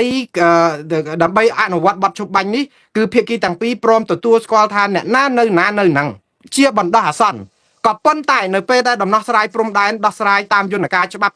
់លក្ខនឹងលក្ខឬចរចាទ្វេភាគីថៃត្រូវប្រគល់ទឹកដីដែលវាយដណ្ដើមបាននៅពេលដែលសង្គ្រាមទាំងពីរលើកនេះឲ្យវិលទៅរកសភាពដើមដូចមុនថ្ងៃទី28ខែឧសភាឆ្នាំ2025តើតែយើងសរសេរបែបហ្នឹងនៅក្នុងបទជប់បាញ់ហ្នឹងបានយើងចងជើងថៃថាឲ្យថៃខ្ជាក់ដីទាំងអស់ហ្នឹងមកយើងវិញតែយើងអត់បានសរសេរផងហ្នឹងយើងព្រមព្រៀងជាមួយគេដោយសុទ្ធចិត្តថានៅណានៅហ្នឹងចុះហើយយើងយកមាត្រា3វិញដែលយើងថាឥឡូវអ្នកណៃនៅណានៅហ្នឹងសិនចុះក៏ប៉ុន្តែយើងនឹងវាស់វែងដីនេះតាមលទ្ធភាពជាក់ស្ដែងដោយក្រុមគណៈកម្មការកិច្ចការព្រំដែនចម្រុះ JBC បើវាស់វែងទៅបានអ្នកណាបានអ្នកហ្នឹងនេះយើងសង្ឃឹមលើប្រការ3ទេប៉ុន្តែប្រការ2គឺកម្ពុជាប្រព្រឹត្តកំហុសឆ្គងដ៏ធំបំផុតមួយគឺមិនចងលក្ខខណ្ឌថៃ ឲ្យថៃចាក់ដីខ្មែរមកខ្មែរវិញហើយចាត់ទុកថាការដែលឈប់បាញ់នេះគឺជាបណ្ដោះអាសន្នហើយប្រាប់ថានៅពេលដែលដោះស្រាយបញ្ហារួចរាល់គឺត្រូវវិលទៅរកសភាពដើមវិញមុនថ្ងៃទី28ខែឧសភាឆ្នាំ2025ហេតុអីបានខ្ញុំនិយាយថាមុនថ្ងៃទី28ខែឧសភាឆ្នាំ2025ដោយសារថ្ងៃ28ខែឧសភាឆ្នាំ2025គឺថៃចូលមកបាញ់ទាហានខ្មែរយើងនៅឯតំបន់មុំ3គឺលោកសួនរោនស្លាប់យ៉ាងអនាយធមព្រឹត្តិការណ៍ក្រោយពីនឹងមកគឺប្រែប្រួលអញ្ញែអញ្ញៃពេញទឹកពេញដីប៉ុន្តែមុនហ្នឹងដីខ្មែរនៅតែដីខ្មែរថៃអត់មានមកគ្រប់គ្រងប្រាសាទតាមាន់ធំបានដាច់ថៃអត់មានមកគ្រប់គ្រងប្រាសាទតាកបីបានដាច់ថៃអត់មានគ្រប់គ្រងភ្នំទ្របឬក៏កន្លែងណាតំបន់មុំ3អីទេគឺខ្មែរគ្រប់គ្រងទាំងអស់នៅក្នុងន័យនេះបើនៅក្នុងអាប័ណ្ណឈប់បាញ់ហ្នឹងយើងចែកអញ្ចឹងដាក់ឲ្យសភាពការនេះត្រូវវិលទៅរកមុនថ្ងៃទី28ខែឧសភាឆ្នាំ2025អានឹងយើងសង្ឃឹមថាបានដីទាំងអស់នេះមកវិញដោយសារតែយើងពិតជាព្រមព្រៀងមែនហើយយើងព្រមឲ្យគេយកដីនឹងមែនហើយក៏ប៉ុន្តែដោយសារតែយើងដៃវាមិនដល់កម្លាំងមិនដល់គេយើងសុកចិត្តយកសុកហើយចាំយើងដោះស្រាយប៉ុន្តែយើងចង់លក្ខខណ្ឌខ្លះកុំឲ្យថៃយកដីនឹងបានទាំងអស់ប៉ុន្តែយើងចាញ់គេកំហុសដ៏ធំមួយគឺយើងកម្លាំងមិនដល់គេគឺយើងសុកចិត្តធ្វើសម្បទានគឺដូចកាត់ដីទៅឲ្យគេចឹងបងប្អូនអ្នកណានិយាយថាកាត់ដីទៅឲ្យគេជាប់គុកជាប់ច្បាប់រឿងក្បត់ជាតិក៏ចោតចោះចោតមុនណារេថាក្បត់ជាតិចោះយើងកាត់ដីទៅឲ្យគេនៅក្នុងអាប័ណ្ណឈប់បាញ់ហ្នឹងគឺយើងអត់បានចងកាតព្វកិច្ចប្រាប់គេថាចប់ប័ណ្ណឈប់បាញ់នេះទៅមានដំណោះស្រាយណែឯងត្រូវប្រគល់ឲ្យបានដូចសភាពដើមមុនថ្ងៃទី28ខែឧសភាឆ្នាំ2025ណាគឺយើងឲ្យគេនៅណានៅហ្នឹងដោយគ្មានការកំណត់ហ្នឹងហើយយើងទៅពឹងលើអាគណៈកម្មការ JBC ដើម្បីវាស់វែងបានខ្មែរយកខ្មែរបានថៃយកថៃបើយកអា JBC ហ្នឹងក៏ដឹងតែបានថៃទៀតដែរព្រោះគេនឹងបកស្រាយថាគេប្រើផែនទីខ្នាតលើ150ពាន់ហ្នឹងហើយគេនឹងទទួលយកដីហ្នឹងដោយស្របច្បាប់ទៀតដោយសារតែគេប្រើផែនទីផ្សេងយើងប្រើផែនទីផ្សេងនេះបើយើងយកយន្តការដូចសពថ្ងៃដែលយើងគិតថាដឹងគេបានមកវិញសុទ្ធដែលយើងគិតថាតវ៉ាគេបានមកវិញដែលយើងគិតថាសង្ឃឹមទៅលើប័ណ្ណឈប់បាញ់ហ្នឹងដែលជាខ្លឹមសារចងកាតព្វកិច្ចថៃឲ្យបកគលដីខ្មែរមកវិញអត់ទេកំហុសឆ្គងធំបំផុតមួយគឺយើងអត់កំណត់លក្ខខណ្ឌថៃក៏ប៉ុន្តែកម្ពុជាក៏ធ្វើត្រូវដែរខ្ញុំនិយាយពីរឿងសច្ចធម៌បើកម្ពុជាមិនសញ្ញេព្រមឲ្យថៃនៅណានៅហ្នឹងទេមកដល់មកនឹងទាហានខ្មែរមិនដឹងប្រមាណអ្នកទៀតទេដែលស្លាប់ហើយដីខ្មែរដែលថៃគ្រប់គ្រងបានក៏មិនមែនប៉ុណ្ណឹងដុំដែរគឺថៃមានកម្លាំងទ័ពសពាវុធគេអាចវាយស្រោចចូលទីតាំងផ្សេងទៀតពួកគេទម្លាក់គ្រាប់ F16 ចូលដល់90គីឡូដីដល់ស្រីស្នំនៅសៀមរាបបានគេមកទម្លាក់ដល់ទួលកសាំងក៏បានដែរដូច្នេះថៃអត់មានអាចថយក្រោយបានទេព្រោះ F16 របស់គេហ្នឹងទៅដល់ទៅពេញវិលទៅបាងកកវិញតែ5-10នាទី20នាទីហ្នឹងវិលទៅដល់បាងកកវិញអត់មានអីពិបាកសោះហើយយើងអត់មានយន្តហោះបណ្ដេញដើម្បីទប់អាយន្តហោះប្រភេទហ្នឹងឬក៏សំណាញ់មេឃដែលលោកហ៊ុនសែនថាមានហ្នឹងក៏មិនដឹងនៅកាហែងមេឃណាដូច្នេះបើសិនជាកម្ពុជាធ្វើត្រូវត្រង់ថាទី1បើមិនចុះហត្ថលេខាព្រមព្រៀងជាមួយថៃទោះបីជាយើងចាញ់យើងខាតអីហ្នឹងក៏ដោយគឺយើងនឹងស្លាប់មនុស្សកាន់តែច្រើនស្លាប់ទាហានកាន់តែច្រើនជនភៀសសឹកកាន់តែច្រើនអាបញ្ហាព្រំដែនហ្នឹងដោះស្រាយអត់ទាន់ចប់មកដល់ឥឡូវគឺមិនដឹងថាច្បោកច្បល់ប៉ុណ្ណាដូច្នេះកម្ពុជាធ្វើត្រូវតែមួយយ៉ាងទេគឺបានសុខសន្តិភាពមិនមានចម្បាំងរាំងជលឬក៏ចំនួនប្រដាប់អាវុធនៅព្រំដែនហ្នឹងដែលធ្វើឲ្យប្រជាពលរដ្ឋខ្លោចផ្សាឥឡូវដោយសារតែសមិទ្ធិនៃការដែលចុះហត្ថលេខាជាមួយថៃនេះហើយឲ្យមានបទជប់បាញ់នេះហើយដែលជនភៀសសឹក90%ជាងហើយហ្នឹងនៅសល់តែ30000នាក់ជាងទៀតតើ640,000នាក់ជាងទៅផ្ទះវិញអស់ហើយតើអត់តែ30000នាក់ជាងតើអានេះក៏ជាស្នាដៃរបស់រដ្ឋាភិបាលធ្វើត្រូវដែរដើម្បីសុខប៉ុន្តែបងប្អូនគឺយើងអាសាច់ជូនខ្លាបាននៅស្រុកបានណាអ្វីដែលរដ្ឋាភិបាលកម្ពុជាធ្វើជាមួយថៃអត់ខុសអ្វីពីលោកអ៊ុំសំអានលោកអ្នកផ្សេងទៀតឬក៏លលោកផ្សេងទៀតដែលគេចាប់ដាក់គុកដាក់ច្រវាក់ដែលអត់ខុសអីសោះចេញលិខិតសុំទោសដើម្បីទទួលកំហុសដែលខ្លួនអត់ខុសដើម្បីឲ្យបាននៅក្រៅឃុំឬក៏រួចខ្លួនសុកចិត្តក្បត់មនសិការខ្លួនឯងមួយរយៈសិនទៅព្រោះបើមិនអញ្ចឹងទេអត់អាសាច់ជូនខ្លាមិននៅស្រុកបានតើនៅពេលដែលលោកអ៊ុំសំអានកាលពីមុននោះធ្លាប់ចេញលិខិតសុំទោសស្អីលាក់ហ្នឹងសួរថាតើនោះបានបញ្ជាក់ថាលោកអ៊ុំសំអានគាត់ក្បត់ឧត្តមកតេមនសិការខ្លួនឯងឬយ៉ាងម៉េចមិនមែនទេអាសាច់ជូនខ្លាដើម្បីនៅស្រុកបានឥឡូវលោកអ៊ុំសំអានរិះគន់រដ្ឋាភិបាលខ្លាំងជាងមុនទៅទៀតប៉ុន្តែអ្នកដែលផ្សេងទៀតដែលជាលលោកដែលជាអីហ្នឹងគឺត្រូវតែសុំទោសគឺសម្លាប់ជីវិតនយោបាយរបស់ខ្លួនចោលដើម្បីរស់នៅស្រុកបានសួរថានេះមានភាពយុត្តិធម៌សម្រាប់បងប្អូនសកម្មជនទាំងអស់នោះទេអត់មានទេមានយុត្តិធម៌មកពីណាអត់ធ្វើអីខុសសោះជាប់គុកបើសុំទោសគេរួចខ្លួនដូចលោកលៀងហ៊ីអញ្ចឹងបើសុំទោសគេបានទៅជួបម្ដាយតែគាត់សុកចិត្តមិនក្បត់ម្ដងកតិនិងមនសិការឥឡូវអត់អាចជួបម្ដាយបានហើយគេធ្វើទរណកម្មគាត់មានយុត្តិធម៌ទេរឿងហ្នឹងវាអត់ទេកម្ពុជាជាមួយថៃពេលដែលយើងចោះកាត់ដីឲ្យគេអញ្ចឹងតើយុត្តិធម៌ទេវាអត់ទេប៉ុន្តែបើមិនអាសាច់ជូនខ្លាធ្វើមិនបាននៅស្រុកបានឥឡូវរឿងសំខាន់គឺយើងដោះដូរសន្តិភាពតែយើងបាត់ដីរឿងតែប៉ុណ្្នឹងតាក៏ប៉ុន្តែសួរថាតើយើងបានដីនឹងមកវិញអត់យើងឲ្យគេនឹងខ្ញុំបានបកស្រាយច្បាប់ហើយថាច្បាប់មិនអាចឲ្យថៃបានទេបើចំនួនប្រដាប់អាវុធ ប៉ុន្តែយើងមាន consent យើងព្រមព្រៀងគេវិធីមួយទៀតណាដើម្បីអាចនឹងទាត់ចោលអាព្រមព្រៀងរបស់រដ្ឋាភិបាលខ្មែរជាមួយថៃបានដែលមិនអាចយកជាការបានទេអាបត់ឈប់បាញ់ហ្នឹងគឺថាបកគលឲ្យណានៅណាដោយឲ្យដីយើងទៅគេហ្នឹងគឺមិនអាចយកជាការបានតែមួយយ៉ាងគត់គឺតើតែប្រជាពលរដ្ឋទាំង18លានអ្នកហ្នឹងកោលទោសរដ្ឋាភិបាលសពថ្ងៃហ្នឹងថាជារដ្ឋាភិបាលអត់ស្របច្បាប់អត់តំណាងឲ្យប្រជាពលរដ្ឋទាំង18លានអ្នកហ្នឹងទេអញ្ចឹងអ្វីដែលលោកទាសីហាចុះហត្ថលេខាជាមួយថៃគឺជារឿងមោឃៈមិនអាចតំណាងឲ្យឆន្ទៈរាជទាំងអស់មានតែវិធីហ្នឹងទេបើសិនជាយើងចង់យកវិធីដែលថាយកអាការចុះហត្ថលេខាជាមួយថៃជាមោឃៈគឺបានន័យថារដ្ឋាភិបាលមិនស្របច្បាប់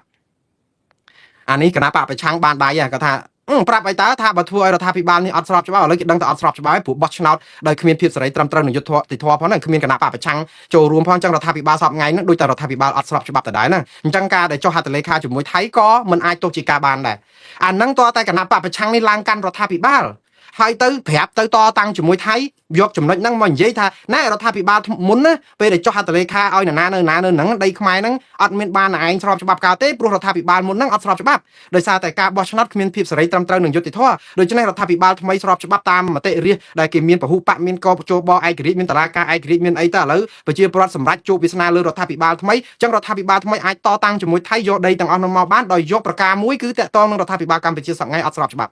អានឹងគឺមានមាត្រាមួយនៅក្នុងអង្គការសហជីវជាតិចែងដែរថាបើរដ្ឋាភិបាលមួយមិនស្របច្បាប់គឺមិនមានសិទ្ធិទៅប្រគល់ដីប្រគល់ចុះហត្ថលេខាអីឲ្យរដ្ឋបរទេសបានទេអានឹងបើយើងចង់និយាយពីយើងបានដីថៃមកវិញមានយន្តការច្រើនដែរបងប្អូនប៉ុន្តែយន្តការដែលងាយបំផុតដែលខ្ញុំនិយាយថាដីនឹងបានទៅថៃមែនក៏ដោយណាគឺយើងនៅតែអាចទាមទារមកវិញបានដោយ100%ហើយខ្ញុំប្រាប់ថាស្អីគេ100%ហ្នឹងគឺមិនអាចទារតាមរបៀបដែលយើងធ្វើនេះទេរដ្ឋាភិបាលតវ៉ាជំទាស់បដិសេធអីហ្នឹងគឺជារឿងដែលត្រឹមត្រូវតាមនីតិវិធីដែលធ្វើដែលខ្លួនគ្មានជំរឹះអីផ្សេងអត់មានជំរឹះអីផ្សេងគឺរដ្ឋាភិបាលធ្វើដូច្នេះអត់ខុសទេខ្ញុំគ្រប់គ្រង100%អត់ខុសទេគឺបង្កើតនីតិវិធីជំនាញទម្លាប់ច្បាប់អន្តរជាតិយើងជារដ្ឋាភិបាលតវ៉ាគេអញ្ចឹងហើយក៏លើកទឹកចិត្តដែរកុំឲ្យឆ្លោះសិទ្ធតវ៉ារឿងកោះគុតបដាហើយទៅកុំឲ្យគេយកបាត់អាហ្នឹងគឺធ្វើផងខ្ញុំថាអាហ្នឹងគឺជារឿងត្រឹមត្រូវទេប៉ុន្តែរឿងដែលខុសឆ្គងមួយដែលរដ្ឋាភិបាលមិនព្រមធ្វើហើយមិនដឹងថាគាត់ចាំអីគេទៀតគឺការដែលប្រើយន្តការច្បាប់អន្តរជាតិគឺតុលាការព្រហ្មទណ្ឌអន្តរជាតិ ICC និងតុលាការយុត្តិធម៌អន្តរជាតិ ICJ ដែលកម្ពុជាមិនមែនអត់ជំរើសទេបងប្អូនកម្ពុជាមានជំរើសប៉ុន្តែជ្រើសរើសជំរើសដែលអត់មានជំរើសនៅទៅវិញខ្ញុំកំពុងតែឆ្ងល់ហើយខ្ញុំនិយាយម្ដងទៀតយើងបានព្រមព្រៀងជាមួយថៃទោះជាមានច្បាប់អន្តរជាតិមកការពារយើងឡើងមកកណោក៏ដឹកក៏ដោយដងដាវគឺនៅលើកម្ពុជាទេព្រោះយើងបានព្រមព្រៀងជាមួយថៃឲ្យគេនៅណានៅហ្នឹងឯងដូច្នេះគ្មានសហគមន៍អន្តរជាតិណាកោតទោសកម្ពុជាកោតទោសថៃមួយនៅឡើយទេតើតនឹងការឈ្លានពានដល់អធិបតេយ្យកម្ពុជាយើងត្រូវចាំថាច្បាប់អន្តរជាតិវាអាស្រ័យការគិតរបស់អន្តរជាតិដែរអញ្ចឹងបើសហគមន៍អន្តរជាតិអត់កោតទោសថៃក៏គេនៅតែគិតថាថៃកំពុងតែគ្រប់គ្រងដែនដីកម្ពុជាដោយស្របច្បាប់ដែរព្រោះយើងព្រមម្ចាស់ផ្ទះព្រមឲ្យគេចូលនៅដីយើងហ្នឹងហើយទៅយើងទៅមករករឿងម្ចាស់ផ្ទះមិនអង្គការសហប្រជាជាតិគ្រាន់តែជាផ្នែកជាចំហម៉ានប៉ុន្តែជោគវាសនានៃប្រទេសកម្ពុជាគឺនៅលើកណ្ដាប់ដៃរបស់រដ្ឋាភិបាលកម្ពុជានិងនិយាយរួមគឺប្រជាពលរដ្ឋខ្មែរទាំង18លាននាក់ឥឡូវប្រជាពលរដ្ឋខ្មែរទាំង18លាននាក់អ្នកណាជំទាស់អីក៏ដោយរឿងចុះហត្ថលេខាឲ្យមានបទឈប់បាញ់អីក៏ដោយប៉ុន្តែរដ្ឋាភិបាលគេចុះហត្ថលេខាអ្នកណានៅណានឹងហើយចុងក្រោយមកឡំប៉ាតវ៉ារឿងដែលព្រមឲ្យគេនៅណានៅហ្នឹងមិនទទួលស្គាល់ទៅវិញវាអត់បានប្រយោជន៍ទេខ្ញុំនិយាយម្ដងទៀតហេតុផលផ្លូវច្បាប់បែបនេះខ្សោយណាស់ខ្ញុំមិនមែនចេះច្បាប់អីច្រើនទេក៏ប៉ុន្តែហេតុអីបានជាយើងមិនប្រើយន្តការដែលរឹងមាំគឺច្បាប់អន្តរជាតិដដែលនេះគឺតុលាការព្រហ្មទណ្ឌអន្តរជាតិនិងតុលាការយុត្តិធម៌អន្តរជាតិក្នុងច្បាប់ដែលខ្ញុំស្រាវជ្រាវមកនេះណាទាំងធម្មនុញ្ញអង្គការសហប្រជាជាតិទាំងអនុសញ្ញាក្រុងហ្សឺណែវទី4ឆ្នាំ1949ដែលការពារមិនឲ្យរដ្ឋអធិបតេយ្យមួយចូលទៅរំលោភរដ្ឋអធិបតេយ្យមួយមានបទឈប់បាញ់ព្រមព្រៀងគ្នាណានៅហ្នឹងគឺមិនឲ្យអាដីហ្នឹងខ្លាយជាសម្បត្តិទ្រព្យស្របច្បាប់របស់រដ្ឋដែលឈ្លានពានហ្នឹងទេក្នុងករណីដែលដឹងទៅតុលាការយុត្តិធម៌អន្តរជាតិនិងព្រហ្មទណ្ឌអន្តរជាតិនេះគេក៏ប្រាប់តម្រុយហ្នឹងដែរគេថាកម្ពុជានៅតែអាចតតាំងការពារក្តីនេះបានដោយប្តឹងរឿងនេះទៅតុលាការយុត្តិធម៌អន្តរជាតិនិងព្រហ្មទណ្ឌអន្តរជាតិសំណួរសួរអញ្ចេះទៅវិញថាតើហេតុអីបានកម្ពុជាអត់ប្តឹងឥឡូវនិយាយពីរឿងតុលាការព្រហ្មទណ្ឌអន្តរជាតិ ICC កម្ពុជាអត់មានត្រូវអល់អាចអីទាំងអស់អារឿង ICJ ខ្ញុំនឹងបញ្យល់បន្ទាប់តុលាការព្រហ្មទណ្ឌអន្តរជាតិ ICC នេះណាគឺមានយុត្តាធិការលើប្រទេសទាំងអស់ជាង190ប្រទេសដោយទាំងកម្ពុជាអត់តែថៃទេហើយនឹងប្រទេសដទៃទៀតហើយខ្ញុំបញ្យល់យុត្តាធិការរបស់តុលាការព្រហ្មទណ្ឌអន្តរជាតិគឺកាត់ក្តីរឿងអក្រិតកម្មសង្គ្រាមបានន័យថាអំពើឈ្លានពានរបស់រដ្ឋបរទេសទៅលើរដ្ឋមួយទៀតអំពើប្រល័យពូជសាសន៍ អំពើប្រឆាំងមនុស្សជាតិដូចជាសម្លាប់មនុស្សជនស៊ីវិលខ្លោចផ្សាធ្វើទុកបុកម្នេញនារីព្រាត់ប្រាសជនភៀសសឹកអីហ្នឹងហើយទម្លាក់គ្រាប់ស្លាប់ទាហានក៏ជាអកតកម្មសង្គ្រាមជាអកតកម្មប្រឆាំងមនុស្សជាតិជាសុទ្ធតែជាបទអក្រិតដែលមានចែងនៅក្នុងធម្មនុញ្ញអង្គការសហប្រជាជាតិផងនៅក្នុងអនុសញ្ញាក្រុងហ្សឺណែវឆ្នាំ1949ស្ដីអំពីការឈ្លានពាននេះផងអញ្ចឹងនៅក្នុងករណីនេះគឺកម្ពុជាមានសិទ្ធិ 100% នៅក្នុងការប្តឹងថៃដើម្បីឲ្យទទួលខុសត្រូវចំពោះអ្វីដែលកើតឡើងទី1អំពើឈ្លានពានរបស់ថៃគឺមិនត្រូវអនុគ្រោះទី2បទឧក្រិដ្ឋកម្មប្រឆាំងនឹងមនុស្សជាតិនិងសង្គ្រាមហ្នឹងគឺកើតឡើងទី3ការខ្លោចផ្សាស្លាប់ទាហានស្លាប់ប្រជាពលរដ្ឋស៊ីវិលក៏ចូលនៅក្នុងបទល្មើសទាំងអស់នេះកម្ពុជាអាចប្តឹងឲ្យថៃទទួលខុសត្រូវទាំងក្រមនីតិវិធីព្រហ្មទណ្ឌរបស់អង្គការសហប្រជាជាតិឬតុលាការព្រហ្មទណ្ឌអន្តរជាតិទាបានទាំងសំណងរដ្ឋប្រវេណីទៀតសំណងស៊ីវិលព្រោះសំណងនៅក្នុងការខូចខាតហេដ្ឋារចនាសម្ព័ន្ធខូចខាតសេដ្ឋកិច្ចខូចខាតអ្វីមុខមាត់កម្ពុជាធ្វើឲ្យប៉ះពាល់ដល់អីហ្នឹងគឺយើងទាបានរាប់ពាន់លានដុល្លារអារឿងសំណងគឺរឿងមធ្យមឯងវាងុំរឿងការទទួលខុសត្រូវផ្នែកព្រហ្មទណ្ឌចុះហេតុអីបានកម្ពុជាអត់ប្តឹងថៃផោះតាងមាននៅក្នុងដៃគ្រប់គ្រាន់យើងអត់ប្តឹងថៃយើងមកសង្ឃឹមទៅលើអាការដែលតវ៉ាទៅវិញនេះតវ៉ានៅពេលដែលឲ្យគេហើយនឹងយើងតវ៉ាទៅវិញទៀតនេះអត់ប្តឹងនេះខ្ញុំនិយាយឲ្យថាគេលួចមន់អស់ពីត្រង់គេលួចម៉ូតូអស់យើងស្រែកដាក់ក្បាលមីក្រូមួយដើរពេញភូមិប្រកាសថាអត់ទទួលស្គាល់តែរបស់នឹងគេអស់ហើយមន់តិចទៀតទៅឆាក្តៅឆាខ្ញីអស់ហើយឥឡូវរឿងដែលប្តឹងទៅថៃតែតនតុលាការព្រហ្មទណ្ឌអន្តរជាតិគឺយើងអត់ត្រូវការថៃព្រមព្រៀងអីទាំងអស់ព្រោះយន្តការតុលាការព្រហ្មទណ្ឌអន្តរជាតិយើងដឹងហើយថាថៃមិនមែនជារដ្ឋភាគីនៃតុលាការព្រហ្មទណ្ឌអន្តរជាតិទេហើយថៃក៏ខូចដែរមិនចូលជាសមាជិករបស់អង្គការសហប្រជាជាតិមួយនេះឬតុលាការអន្តរជាតិ ICC នេះគឺដោយសារថៃប្រកាន់ថាប្រព័ន្ធតុលាការគេរឹងមាំខ្លាចថ្ងៃក្រោយទៅមានប៉ះពាល់ដល់អង្គព្រះមហាក្សត្ររបស់ខ្លួនអីគេហៅកោះអីទៅតុលាការព្រហ្មទណ្ឌអន្តរជាតិវាបាក់មុខមាត់ព្រះមហាក្សត្រខ្មែរអញ្ចឹងធ្វើឲ្យច្បោកច្បល់អញ្ចឹងអត់ចូលហ្មងអត់ចូលតុលាការព្រហ្មទណ្ឌអន្តរជាតិដើម្បីកុំឲ្យរួចកុំឲ្យជាប់បទអក្រិតអីដែលអាត់មុខថៃអាក្រក់ទេខូចទេប៉ុន្តែថៃមិនមែនជាសមាជិករបស់លក្ខន្តិកៈក្រុងរ៉ូមអង្គតុលាការព្រហ្មទណ្ឌអន្តរជាតិមិនមែនបានន័យថាថៃរួចខ្លួនពីការចោទប្រកាន់ទេព្រោះកម្ពុជាជារដ្ឋដែលរងគ្រោះគឺប្តឹងបានពេលដែលកម្ពុជាប្តឹងទៅតុលាការព្រហ្មទណ្ឌអន្តរជាតិបងប្អូនដឹងថាលទ្ធផលយ៉ាងម៉េចទេជាប្រទេសសម័យបែបនេះជារដ្ឋអធិបតេយ្យបែបនេះមានទម្ងន់ខ្លាំងណាស់គេនឹងស៊ើបអង្កេតហើយពេលគេស៊ើបអង្កេតសួរថាថៃអត់មែនជាសមាជិករបស់តុលាការនេះតើគេកាត់ទោសកើតទេអត់ខ្វល់រឿងថៃជាសមាជិកមិនសមាជិកទេព្រោះដែនយុត្តាធិការរបស់អង្គការសហប្រជាជាតិនេះគឺគ្របដណ្ដប់បទអក្រិតដែលកើតឡើងនៅលើពិភពលោកហើយប្រជាពលរដ្ឋខ្មែរនិងប្រទេសកម្ពុជាជាជនរងគ្រោះហើយយើងជាសមាជិកដូច្នេះយើងកុំខ្វល់រឿងថៃជាសមាជិកមិនសមាជិកតុលាការគេរកឃើញគេកាត់ទោសដោយកំបាំងមុខគេកាត់អីក៏ដោយស្រេចរឿងគេតែសំខាន់គឺកាត់ទោសដើម្បីរកយុត្តិធម៌ឲ្យកម្ពុជានៅពេលដែលបានបទល្មើសហ្នឹងមកគេរកឃើញថាថៃឈ្លានពានរំលោភរដ្ឋធម្មនុញ្ញរំលោភស្អីឲ្យរកសំណងឲ្យប្រជាពលរដ្ឋខ្មែរអញ្ចឹងអាបទឈប់បាញ់នៅថ្ងៃទី27ខែធ្នូឆ្នាំ2025ដែលទៅសញ្ញេដោយលោកទាសីហាដោយកាត់ដីឲ្យគេនឹងក៏ដោយហ្នឹងក៏ចាត់ទុកជាមូលខៈដែរហេតុអីបានអញ្ចឹងព្រោះតុលាការរកឃើញថាថៃឈ្លានពានហ្នឹងបើថៃឈ្លានពានអ្នកឯងមកភ្ជុងកភ្លើងគេឲ្យចុះហត្ថលេខាអញ្ចឹងការភ្ជុងកភ្លើងហ្នឹងចាត់ទុកជាមូលខៈនេះឃើញនៅលើគោកដែលយើងឆ្នះក្តីថៃហ៎ប៉ុន្តែយើងមិនអាចយកទៅអាបទព្រមព្រៀងដែលយើងថ្លែងជាមួយគេហើយត្រូវរើជាមួយគ្នាអស់ហើយឥឡូវមកយើងជំទាស់គេវិញហើយយើងអត់ប្តឹងគេហើយយើងសង្ឃឹមតែគេឲ្យមកវិញសុំភ្លើងយកឲ្យខ្ញុំនិយាយថា10000ឆ្នាំហើយដល់អត់ទេហើយទោះជាខ្ញុំផ្សាយ show នេះមកជីវិតខ្ញុំទៀតក៏ខ្ញុំនៅនិយាយថាយើងនឹងអត់បានដីខ្មែរពីថៃមកវិញដែរបើយើងមិនប្តឹងទៅតុលាការណាមួយរបស់អង្គការសហប្រជាជាតិឥឡូវហេតុអីបានជាខ្ញុំឲ្យប្តឹងទៅតុលាការព្រហ្មទណ្ឌអន្តរជាតិមុនព្រោះវាស្រួលត្រង់ថាអីខ្មែរយើងណាម្នាក់នៅក្នុងស្រុកខ្មែរហ្នឹងបុគ្គលណាក៏ប្តឹងទៅតុលាការអន្តរជាតិនេះបានដែរ ICC តុលាការរដ្ឋាភិបាលក៏ប្តឹងបានអង្គការសង្គមស៊ីវិលក៏ប្តឹងបានប្រជាពលរដ្ឋជាក្រុមណាក៏ប្តឹងបានដែរគឺតុលាការនេះនឹងយកមកពិនិត្យពិចារណាគ្រាន់តែទម្ងន់ខ្ញុំប្រាប់ឲ្យហើយម្ដងទៀតចោលលួចមន់យើងអស់មួយត្រង់ឬក៏លួចម៉ូតូយើងអស់មួយឃ្លាំងបងប្អូនសួរវិញថាតើទម្ងន់នៃការដាក់ពាក្យប្តឹងតើអ្នកណាដែលមានទម្ងន់ជាងគឺម្ចាស់មន់និងម្ចាស់ម៉ូតូនេះហើយអ្នកណាជាម្ចាស់មន់និងម្ចាស់ម៉ូតូដែលចោលលួចចោលចូលមកប្លន់មិនមែនលួចឯប្លន់ទៀតគឺរដ្ឋាភិបាលកម្ពុជាបងប្អូនកុំទៅសួរថាចោះបងប្អូនរដ្ឋាភិបាលក្រៅប្រទេសនឹងដាក់បានអត់ចោះលោកមូនពេជ្រនឹងដាក់បានអត់ចោះអ្នកណាផ្សេងទៀតអង្គការសង្គមស៊ីវិលនឹងដាក់បានអត់ដាក់បានអ្នកណាក៏ដាក់បានដែរគ្រាន់តែថាទម្ងន់អ្នកដតីខាងក្រៅហ្នឹងគឺដូចជាអ្នកដែលនៅផ្ទះជិតខាងយើងអញ្ចឹងនៅពេលដែលយើងមានគ្រោះថ្នាក់ចរាចរណ៍អីមួយអ្នកជិតខាងអាចទូរស័ព្ទហៅប៉ូលីសអីឲ្យមក មើលកន្លែងកើតហេតុប៉ុន្តែទម្ងន់នៃអង្គហេតុនៃរឿងរ៉ាវជាក់ស្ដែងគឺសម័យខ្លួនដែលជាជនរងគ្រោះនៅក្នុងព្រឹត្តិការណ៍កើតហេតុទេបានមានទម្ងន់ធំពេលដែលសាកសីគេគាត់ទៅហៅមកសួរប៉ុន្តែសម័យខ្លួននេះជាសាកសីរស់ជាសាកសីជាក់ស្ដែងនៅក្នុងព្រឹត្តិការណ៍ហើយជាទាអគ្គទាហកៈបានន័យថាជាអ្នកទទួលផលប្រយោជន៍នៃភេសនកម្មហើយយើងជាសាកសីជាជនរងគ្រោះដូច្នេះយើងមានទម្ងន់ទឹកមាត់ប្រៃខ្លាំងណាស់ដែលត្រូវដាក់ហើយរដ្ឋាភិបាលអត់ដាក់ហើយដល់ពេលគេផ្សេងដាក់និយាយពីអាមីអាថោនឹងនាំគ្នាររឿងគេសុទ្ធតែគេនឹងដាក់មិនត្រូវទេអាការដាក់នឹងគេធ្វើ1500ស្លឹក copy ច្រឡងអីក៏បានចឹងទៅអីហើយចុះហេតុអីមិនទៅរករឿងរដ្ឋាភិបាលឲ្យដាក់ទៅអញ្ចឹងបើយើងមានសិទ្ធិស្របច្បាប់ហេតុអីក៏មិនដាក់តុលាការនេះអត់ត្រូវការឲ្យថៃព្រមឬមិនព្រមទេប៉ុន្តែខ្ញុំចង់និយាយថាខ្ញុំឲ្យដាក់ទៅតុលាការព្រំប្រទានអន្តរជាតិនេះដោយសារតែបើបានឈ្នះក្តីនៅតុលាការព្រំប្រទានអន្តរជាតិឬក៏មិនបានឈ្នះក្តីយ៉ាងណាក៏ដោយក៏មានសំណុំរឿងនៅតុលាការនេះដើម្បីប្រាប់ថាយើងមិនគ្រប់គ្រងអ្វីដែលជា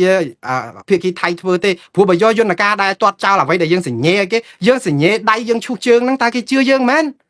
លោកទាសីហាសញ្ញេឲ្យគេនៅណានៅហ្នឹងស្រាប់មកវិញយើងប្រាប់ថាអត់ផងអត់ទទួលស្គាល់ផងវាអត់ទៅរួចទេទទួលស្គាល់ហើយលើកឡើងតែរដ្ឋាភិបាលយើងហ្នឹងដូររដ្ឋាភិបាលថ្មីហើយរដ្ឋាភិបាលថ្មីថាទេរដ្ឋាភិបាលចាស់ដែលមានលោកទាសីហាលោកហ៊ុនម៉ាណែតកាន់ហ្នឹងជារដ្ឋាភិបាលអត់ស្របច្បាប់ទេរដ្ឋាភិបាលថ្មីនេះបានស្របច្បាប់អញ្ចឹងអាមុនដែលគាត់សញ្ញេអីចាត់ទុកជាមោឃៈអាហ្នឹងបានរួចខ្លួនប៉ុន្តែឥឡូវអត់មានទៅរួចផ្លូវហ្នឹងរដ្ឋាភិបាលដដែលសញ្ញេឲ្យគេហើយទៅមកប្រាប់ថាអត់ឲ្យគេវិញវាអត់ទៅរួចទេវាត្រូវតែយករយន្តការអន្តរជាតិនេះយកមកធ្វើហើយនៅពេលដែលទៅតុលាការអន្តរជាតិបានប្រយោជន៍ដល់តុលាការយុត្តិធម៌អន្តរជាតិមួយទៀតព្រោះអីនៅពេលដែលតុលាការនេះយកសំណុំរឿងយកអង្គហេតុយកភ័ស្តុតាងយកអីទៅដាក់ពេញតុលាការបើគេរកឃើញថាថៃខុសគឺថៃនឹងប្រព្រឹត្តតុលាការអន្តរជាតិនេះគឺមិនមានសិទ្ធិទាមទារដីខ្មែរឲ្យខ្មែរវិញជំនួសខ្មែរទេតុលាការអន្តរជាតិនេះគ្រាន់តែសម្រេចថាថៃប្រព្រឹត្តខុសអាចចេញបង្គាប់បញ្ជាឲ្យដកទាហានចេញពីដីទាំងអស់ហ្នឹងវិញតែថៃដកមិនដកតុលាការអន្តរជាតិ ICC នេះគ្មានទាហានគ្មានទ័ពឯណាមកបង្គាប់បញ្ជាបានទ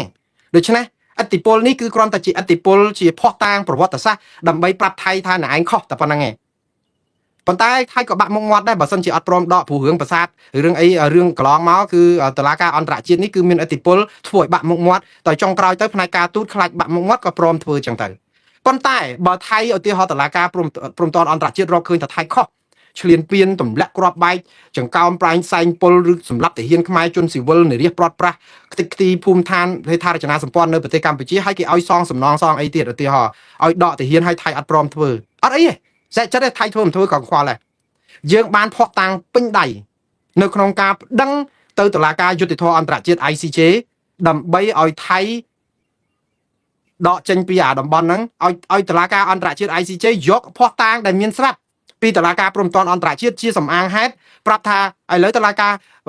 រព្រំប្រទានអន្តរជាតិគេរកឃើញថាថៃឆ្លៀនពៀនអញ្ចឹងត្រូវតែប្រគល់ដីទាំងអស់ឲ្យកម្ពុជាវិញហើយត្រូវប្រើប្រាស់ផែនទីខ្នាតលើ1 200,000អីអញ្ចឹងឡាក់នឹងឡាក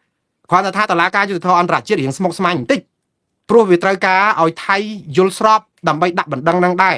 ក្នុងការដែលបកស្រាយច្បាប់កន្លងមកណាវាខុសពីតុលាការព្រំប្រទានអន្តរជាតិហើយតើតែរដ្ឋាភិបាលជាអ្នកដាក់អត់មានបុគ្គលឯកជនណាដាក់ទៀតអា ICJ នឹងវារៀងវេទនាបន្តិចក៏ប៉ុន្តែកម្ពុជាដូចខ្ញុំនិយាយចឹងឥឡូវបើថាអត់មានភ័ស្តុតាងអីដើម្បីដាក់ក៏ពេលដែលមានតុលាការយុត្តិធម៌អន្តរព្រំប្រទានអន្តរជាតិរកឃើញអីមកយើងយកវាទៅដាក់ទៅតុលាការនឹងយកសំអាងហេតុទាំងអស់នោះយកមកកាត់ក្តីសួរថាចាំបាច់ឲ្យថៃព្រមទេអត់ចាំបាច់ថៃព្រមទេព្រោះយើងមានភ័ស្តុតាងថាថៃខុសហើយហ្នឹងចាឥឡូវឧទាហរណ៍ថាតុលាការព្រំប្រទានអន្តរជាតិយើងអត់ប្តឹងតើយើងអាចប្តឹងទៅតុលាការយុត្តិធម៌អន្តរជាតិដោយមិនចាំបាច់ប្តឹងទៅតុលាការព្រំប្រទានអន្តរជាតិបានអត់បានតែកម្ពុជាមិនប្តឹង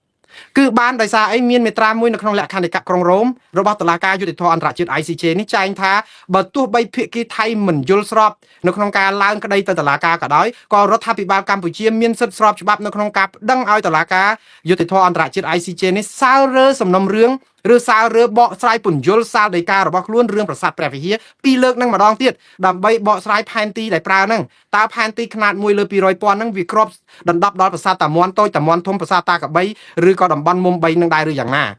ាព្រោះអីក្រសួងវប្បធម៌និងវិចិត្រសិល្បៈទៅនិយាយមិញថាអាប្រាសាទតាមាន់ធំប្រាសាទតាមាន់តូចប្រាសាទតាកបីគឺស្ថិតនៅក្នុងអនុសញ្ញាឬក៏សន្ធិសញ្ញាបារាំងសៀមឆ្នាំ1904ដែលនិយាយថាប្រើផែនទីខ្នាត1 លើ 200,000ទាំងអស់នេះគឺជាសម្បត្តិរបស់ខ្មែរអញ្ចឹងបើយើងច្បាស់អញ្ចឹងហើយឥឡូវថៃគេថារបស់គេហើយយើងជ្រុលរហូតតសញ្ញាឲ្យគេទៀត ចាហេតុអីក៏មិនប្តឹងទៅតុលាការយុត្តិធម៌អន្តរជាតិហ្នឹងឲ្យបកស្រាយសំណុំរឿងសាលដីកាហ្នឹងឡើងវិញមកថាអាដី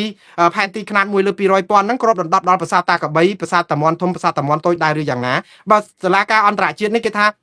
ជាការបកស្រាយថៃអត់ចាំបាច់ចូលទេពួកអីថៃអត់ដែលចូលរួមមកយើងប្តឹងលើកទី2នៅក្នុងរឿងប្រាសាទព្រះវិហារដើម្បីឲ្យតបថៃដកចេញពីវត្តកែវសខាគិរីស្វារៈវិលឥន្ទ្រីស្អីនៅប្រាសាទព្រះវិហារហ្នឹងថៃចង់ក្រោយចាញ់ក្តីទៀតថៃមានបានទទួលស្គាល់យុត្តាធិការណា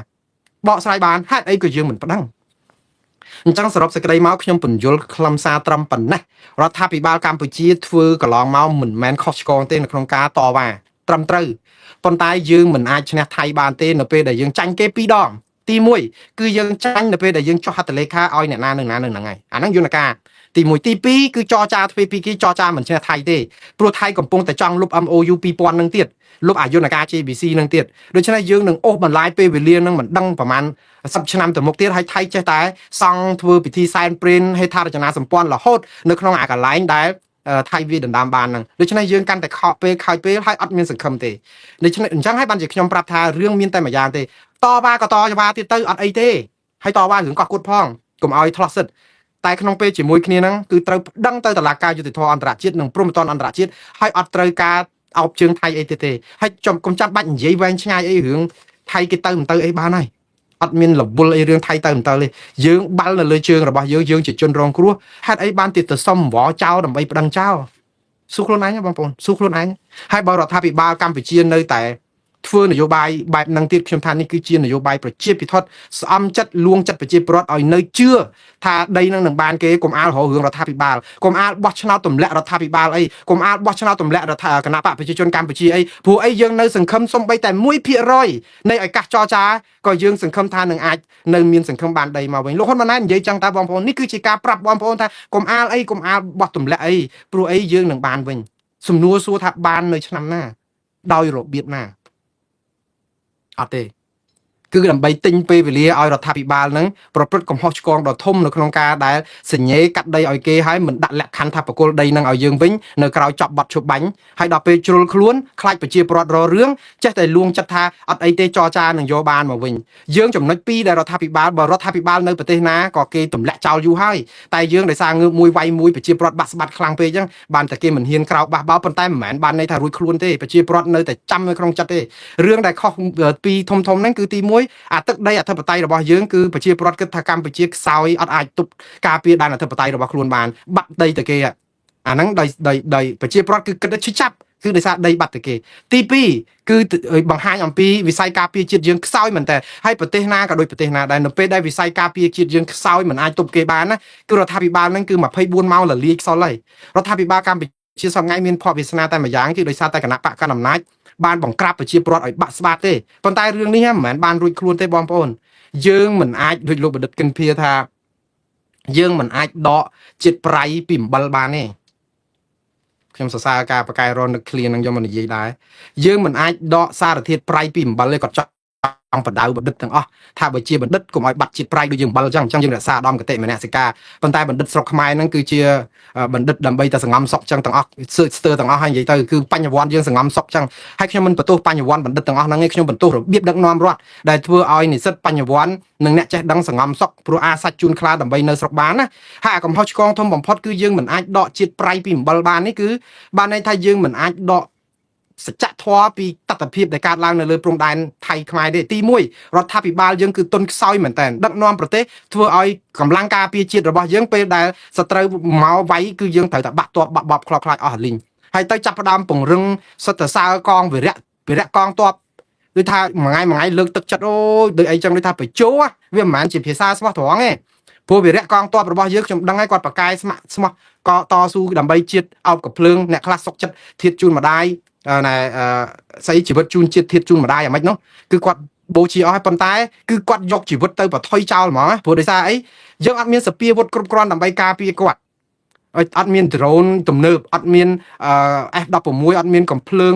និយាយទៅអាវុធទំនើបសំណាញ់មេឃស្អីអ្វីដែលអាចទប់គេបានដើម្បីការពារទាហានយើងកុំឲ្យស្លាប់ច្រើនហ្នឹងគឺយើងអត់មានណា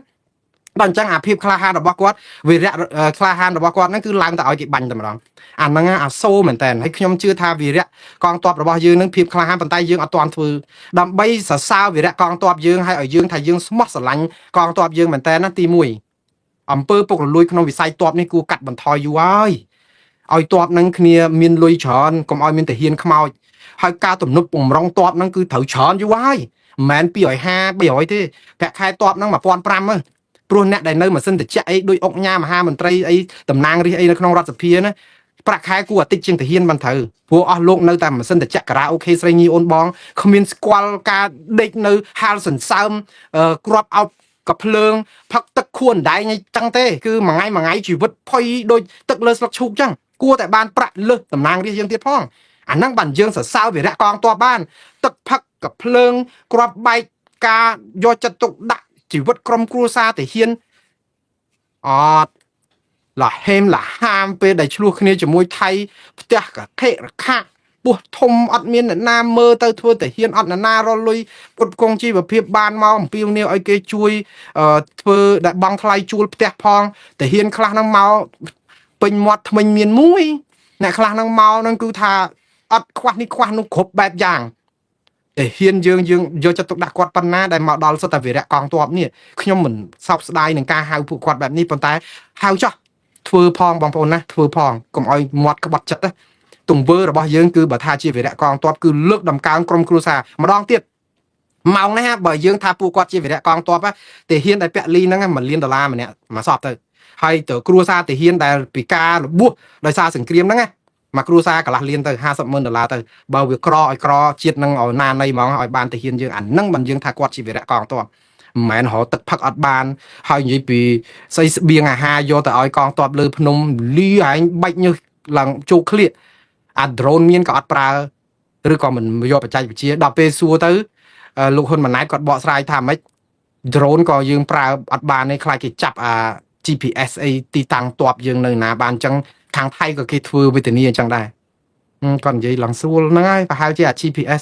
GPS ចាប់កន្លែងទីតាំងទ័ពហ្នឹងគ្មានអីខ្លាំងជាងអាទូរស័ព្ទរបស់តាហ៊ានយើងដែលនាំគ្នាថតរូបទីតាំងតាហ៊ានក៏ភ្លើងធំយើងហើយយកត្រង់សេបាយនៅណាយកប្រហោះអា GPS ហ្នឹងវាជាប់រូបថតហ្នឹងគេតម្លាក់គ្រាប់ដល់នេះនោះអាហ្នឹង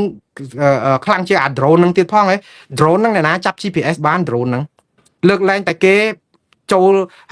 ហាច់ទិន្នន័យ drone ហ្នឹងបានវាខុសពីទូរស័ព្ទដែលផ្ដល់លើកលែងតែ drone យើងហ្នឹងហោះយកទៅឲ្យស្បៀងហើយយើងថត drone ហ្នឹងរូបថតដែលឲ្យស្បៀងហ្នឹងយកទៅឲ្យគេមើលគេយក GPS បាន drone ហ្នឹងវាមានស្អីអាកម្មវិធីវាជាប់ទៅជាមួយប្រព័ន្ធ satellite ឬក៏ Wi-Fi ទៅយកទៅដាក់ទៅដល់ទៅយកមកវិញមកបានណាបាទតែយ៉ាងណាបងប្អូនលោកហ៊ុនម៉ាណែតហ្នឹងគាត់ថាចឹងឯងគាត់ឆ្លើយដោះសារគ្រប់តែរឿងហ្នឹងអាពេលតាហ៊ានយើងអត្តខាត់មានតែស្បែកជើងផ្ទាត់ពាក់ហើយកភ្លើងយើងរៀងបាច់3គ្រាប់បាញ់3គ្រាប់ផ្ទុះមួយអីកភ្លើងអត់ទំនើបគាត់ថាមិនចាំបាច់ពាក់តែស្បែកជើងល្អឬក៏មានកភ្លើងល្អអីបាញ់តែចំពីមកៅស៊ូក៏ខ្វាក់ផ្នែកថៃដែរអាហ្នឹងកាលហ្នឹងគាត់និយាយចឹងគេនិយាយពីរឿង F16 យើងនិយាយរឿងចំពីមកៅស៊ូនិយាយដូចថាឲ្យតែពីរួចពីមាត់ណាហើយដល់ពេលអញ្ចឹងគាត់ធ្វើដូចថៃធម្មតាមាននរណាទៅរករឿងអីគាត់ម្នាក់សិតតែយកមកផ្សាយបន្តទៀតអីចឹងទៅអាហ្នឹងគឺអញ្ចឹងការដឹកនាំរបៀបជាចំណាច់ប្រមូលផ្ដុំពេកថ្នាក់ដឹកនាំនិយាយស្អីក៏បានដែរអត់ចេះខុសសោះហើយប៉ាតណាអញ្ចឹងទៅបាទឥឡូវខ្ញុំសូមស្លេះត្រឹមប៉ុណ្ណឹងសិនអារឿងដែលប្តឹងទៅថៃយើងនៅតែមានការប្តឹងទៅថៃបានណាបងប្អូនហើយលើកទឹកចិត្តបងប្អូនទាំងអស់កុំអាជ័យធ្លាក់ទឹកឲ្យសរសើរទៅរដ្ឋាភិបាលតបាសរសើរទៅអត់អីទេក៏ប៉ុន្តែកុំលុះក្រោមអាការចាញ់បោករដ្ឋាភិបាលមួយរឿងថាអត់ប្តឹងថៃទៅតុលាការយុត្តិធម៌អន្តរជាតិឬព្រមព្រៀងអន្តរជាតិថានឹងបានដីរដ្ឋាភិបាលគឺដូចខ្ញុំនិយាយចឹងស្អំចិត្តកុំតាន់អាលបោះឆ្នោតតម្លាក់គាត់អីរងចាំតិចទៀតទៅចរចាបានដីមកវិញទិញពេលវេលាឲ្យបងប្អូនប្រជាពលរដ្ឋដែលអត់មានជំរឿសអីផងត្រូវនិយាយអីបន្តិចតួចតវ៉ាគេចាប់ដាក់គុកផងសឹមអញ្ចឹងហើយបានបណ្ឌិតយើងដែលថាអាជាតិប្រៃហ្នឹងវាបាត់អស់ពីអំបិលរបស់បណ្ឌិតយើងអស់ហើយរឿងព្រំដែននេះក៏អញ្ចឹងដែរគឺយើងកុំឲ្យក្បត់សច្ចធម៌គឺយើងសញ្ញេឲ្យគេហើយបើយើងអត់ប្តឹងគេទេតវ៉ាដាច់ខ្យល់ងាប់ក៏អត់បានមកវិញដែរវាបានតែល្អមើលស្អំចិត្តកុំឲ្យថារដ្ឋាភិបាលតនេតែប៉ុណ្្នឹងឯងហើយមុនរ៉េនិយាយនេះអត់បានអីទេអត់មានបាននិយាយថាដើម្បីឲ្យប្រជាពលរដ្ឋហ្នឹងមកបះបោ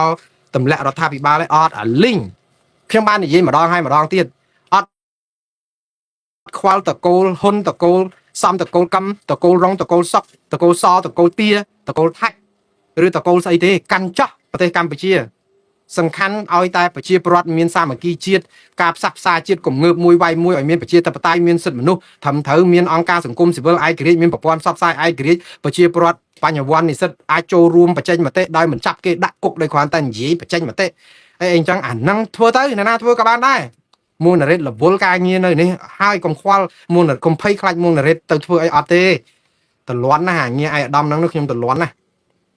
តែបើឯកឧត្តមការពារជាតិកុំតលន់មិនបាច់ចាំងារឯកឧត្តមក៏បានដែរគឺគេនឹងគោរពដោយតម្លៃបាទឥឡូវនេះគឺចប់នីតិវិធីហ្នឹងខ្ញុំចូលដល់អស់ពីមន្ត្រីក្របលពៅឥឡូវចូលដល់មន្ត្រីក្របតរេននិងរឿងតរេនថៃអូសអត់ផុតសោះចុះតរេនថៃហ្នឹងក៏វាចង្រៃអីក៏ចង្រៃម្លេះឬមួយក៏មន្ត្រីខ្មែរចង់អូសអារឿងតរេនថៃហ្នឹងឲ្យវានៅពលវល់ពេញស្រុកខ្មែរលោកហ៊ុនសែនគាត់អត់ប្រឡែងសោះនិយាយទៅគឺគាត់នៅក្តាប់ណែនក្នុងដៃរឿងមន្ត្រីដែលរឿងតរេនហ្នឹងមកលោកមន្ត្រីនៅខេត្តបាត់ដំបងហ្នឹងអកុសលមែនតើដំបងអាថ្ងៃទី6ខែឧសភាគេបញ្ឈរជើងឬក៏ផ្ទេរភារកិច្ចតែកុំឲ្យថាអត់ចាត់ការអីសោះដល់ពេលលោកហ៊ុនសែនអត់ដឹងថាក្រសួងពាណិជ្ជកម្មគេផ្ទេរភារកិច្ចខំថ្លែងសារថ្ងៃ14ខែឧសភាថាឲ្យចាត់ការមន្ត្រីនេះអត់ឥឡូវក្រសួងពាណិជ្ជកម្មថ្ងៃ15ចេញលិខិតមួយដកតំណែងលោកណែនៅខេត្តបាត់ដំបងហ្នឹងទាំងស្រុងតែម្ដងអស់ពីដកឥឡូវលោកហ៊ុនសែននិយាយថាមន្ត្រីក្របលពៅវាគ្រាន់តែជារឿងនិទានទេតែរឿងមន្ត្រីផ្លែតរេនជារឿងដែលកើតឡើងនៅកម្ពុជាពិតប្រាកដមន្ត្រីដែលគ្រោះថ្នាក់នោះគឺជាមន្ត្រីតរេននេះហើយដែលដើរភូតទូទាំងប្រទេសអញ្ចឹងដកចេញពីក្របខ័ណ្ឌអត់ទាន់គ្រាន់ទេត្រូវមើលទៅលក្ខន្តិកៈមន្ត្រីរាជការស៊ីវិលចោតប្រកាន់តាមផ្លូវតុលាការទៀតដើម្បីបញ្ជូនសារដល់មន្ត្រីទូទាំងប្រទេសអោព្រះម្ចាស់ថ្លៃរឿងតរេនពីកឆេយកមកធ្វើពូនផ្ដុំប្រប៉ិនភ្នំរឿងព្រំដែនបាត់ដី60កន្លែងជាងប៉ិនកូនដៃខ្ញុំសូមសរសើរមន្ត្រីយើងមែនតើខ្ញុំជឿថាចំណាត់ការទៅលើលោកដែលគ្រប់គ្រងនៅខេត្តកំពង់ចាមសំទោសតាក់តងរឿងតរេនហ្នឹងល្មមចប់ហើយឥឡូវដកទូនីតិអីអស់ឥឡូវទៅព្រមមិនតាន់ទៀតហើយអានេះតាមពិតអ្វីដែលលោកហ៊ុនសែនធ្វើនេះមិនមែនបានន័យថាធ្វើបង្ហាញអំពីចំណាត់ការត្រឹមត្រូវរបស់រដ្ឋាភិបាលទេធ្វើបង្ហាញឲ្យឃើញថាប្រទេសកម្ពុជានេះគឺជាប្រទេសនីតិមាត់បើមានមនុស្សម្នាក់និយាយស្រែកក្អកឃុំគឺផ្ដាសាយគ្រប់គ្នាពេញមកប្រទេសចឹងហ្មងតែប៉ុណ្្នឹងឯងអាហ្នឹងមិនមែនជាប្រទេសមាននីតិរដ្ឋទេគឺប្រទេសនីតិមាត់ធ្វើឲ្យប្រព័ន្ធច្បាប់យើងគឺធូររលុងទន់ខ្សោយគឺអំណាចនៅលើបុគ្គលម្នាក់ហើយដល់ពេលដល់លោកហ៊ុនសែនថាបានចាត់ការអញ្ចឹងរឿងចុះបើអត់ពីលោកហ៊ុនសែនទៅប្រទេសហ្នឹងយ៉ាងម៉េចកលាប់ចាក់អញ្ចឹងអាហ្នឹងហើយដែលធ្វើឲ្យអំណាចប្រមូលផ្ដុំធ្វើឲ្យប្រទេសនេះកលាប់ចាក់ដោយសារតែយើងជឿតែលើលោកហ៊ុនសែនដល់ពេលអត់ពីលោកហ៊ុនសែនដឹងតែប្រទេសហ្នឹងកលាប់ចាក់លោកហ៊ុនសែនកំពុងតែបង្រៀនកូនចៅគាត់អត់ឲ្យចេះស្ទូចត្រីទេគឺគាត់ឲ្យត្រីហូបទាំងលោកហ៊ុនម៉ាណែតដល់អញ្ចឹងអត់ពីគាត់ទៅគឺកូនដាច់ខ្យល់ងាប់ទាំងអស់គ្នាហ្មងអាសូរមែនតើហើយមកស្អីគេដល់រឿងព្រំប្រទានស្អីទៀតមន្ត្រីរាជការណែបើសិនជាធ្វើអញ្ចឹងខ្ញុំលើកទឹកចិត្តចាប់មន្ត្រីណែនេះរឿងឆបោកអនឡាញនេះដាក់គុកឲ្យអស់មកមន្ត្រីអង្គញាលីយ៉ុងផាត់កុកអានឬក៏លោកហ៊ុនតូហ៊ុនអីនឹងមន្ត្រីមកកណោទៀតហ្នឹងចាត់ការគាត់មើលហើយមួយទៀតចាត់ការមន្ត្រីកយនោះអារឿងកឆេតាតរៀន2 3កឆេហ្នឹងអីក៏សម្បើម្លេះចុះអារឿងគេយកគ្រឿងយកមកតាមច្រកកំពង់ផែក្រុងប្រសិទ្ធអនុរាប់ម៉ឺនកុងតឺន័រនោះអានោះមិនវិញហ្នឹងសិទ្ធិរបស់ថៃដែរហើយក៏ស្អប់ថៃមកម្លេះពហិការអស់ចិត្តហើយឥឡូវអត់មានដំណោះស្រាយមកចង់តាមពិតចង់ផ្ញើសារហ្នឹងថាខ្មែរយើងស្រឡាញ់ជាតិស្រឡាញ់មាតុភូមិណាអារឿងបាត់ដីអស់ប្រមាណហ្នឹងគេជួយចាប់ណាចឹងបើឲ្យតែប៉ះពាល់រឿងថៃណាក៏ដោយឲ្យប៉ះពាល់រឿងថៃគឺដឹងអាគុកដើម្បីបញ្ជាក់ថាអ្នកដឹកនាំខ្មែរស្រឡាញ់ជាតិនេះណាបើអស់លោកស្រឡាញ់ជាតិមែនស្រឡាញ់ទឹកដីមែនណាកុំរករឿងតែលោកដែលតាក់ទងរឿងតរេនហ្នឹងតោះប្តឹងទៅតុលាការយុត្តិធម៌អន្តរជាតិនិងព្រំដែនអន្តរជាតិមើលខេញលោកបានដីមកវិញ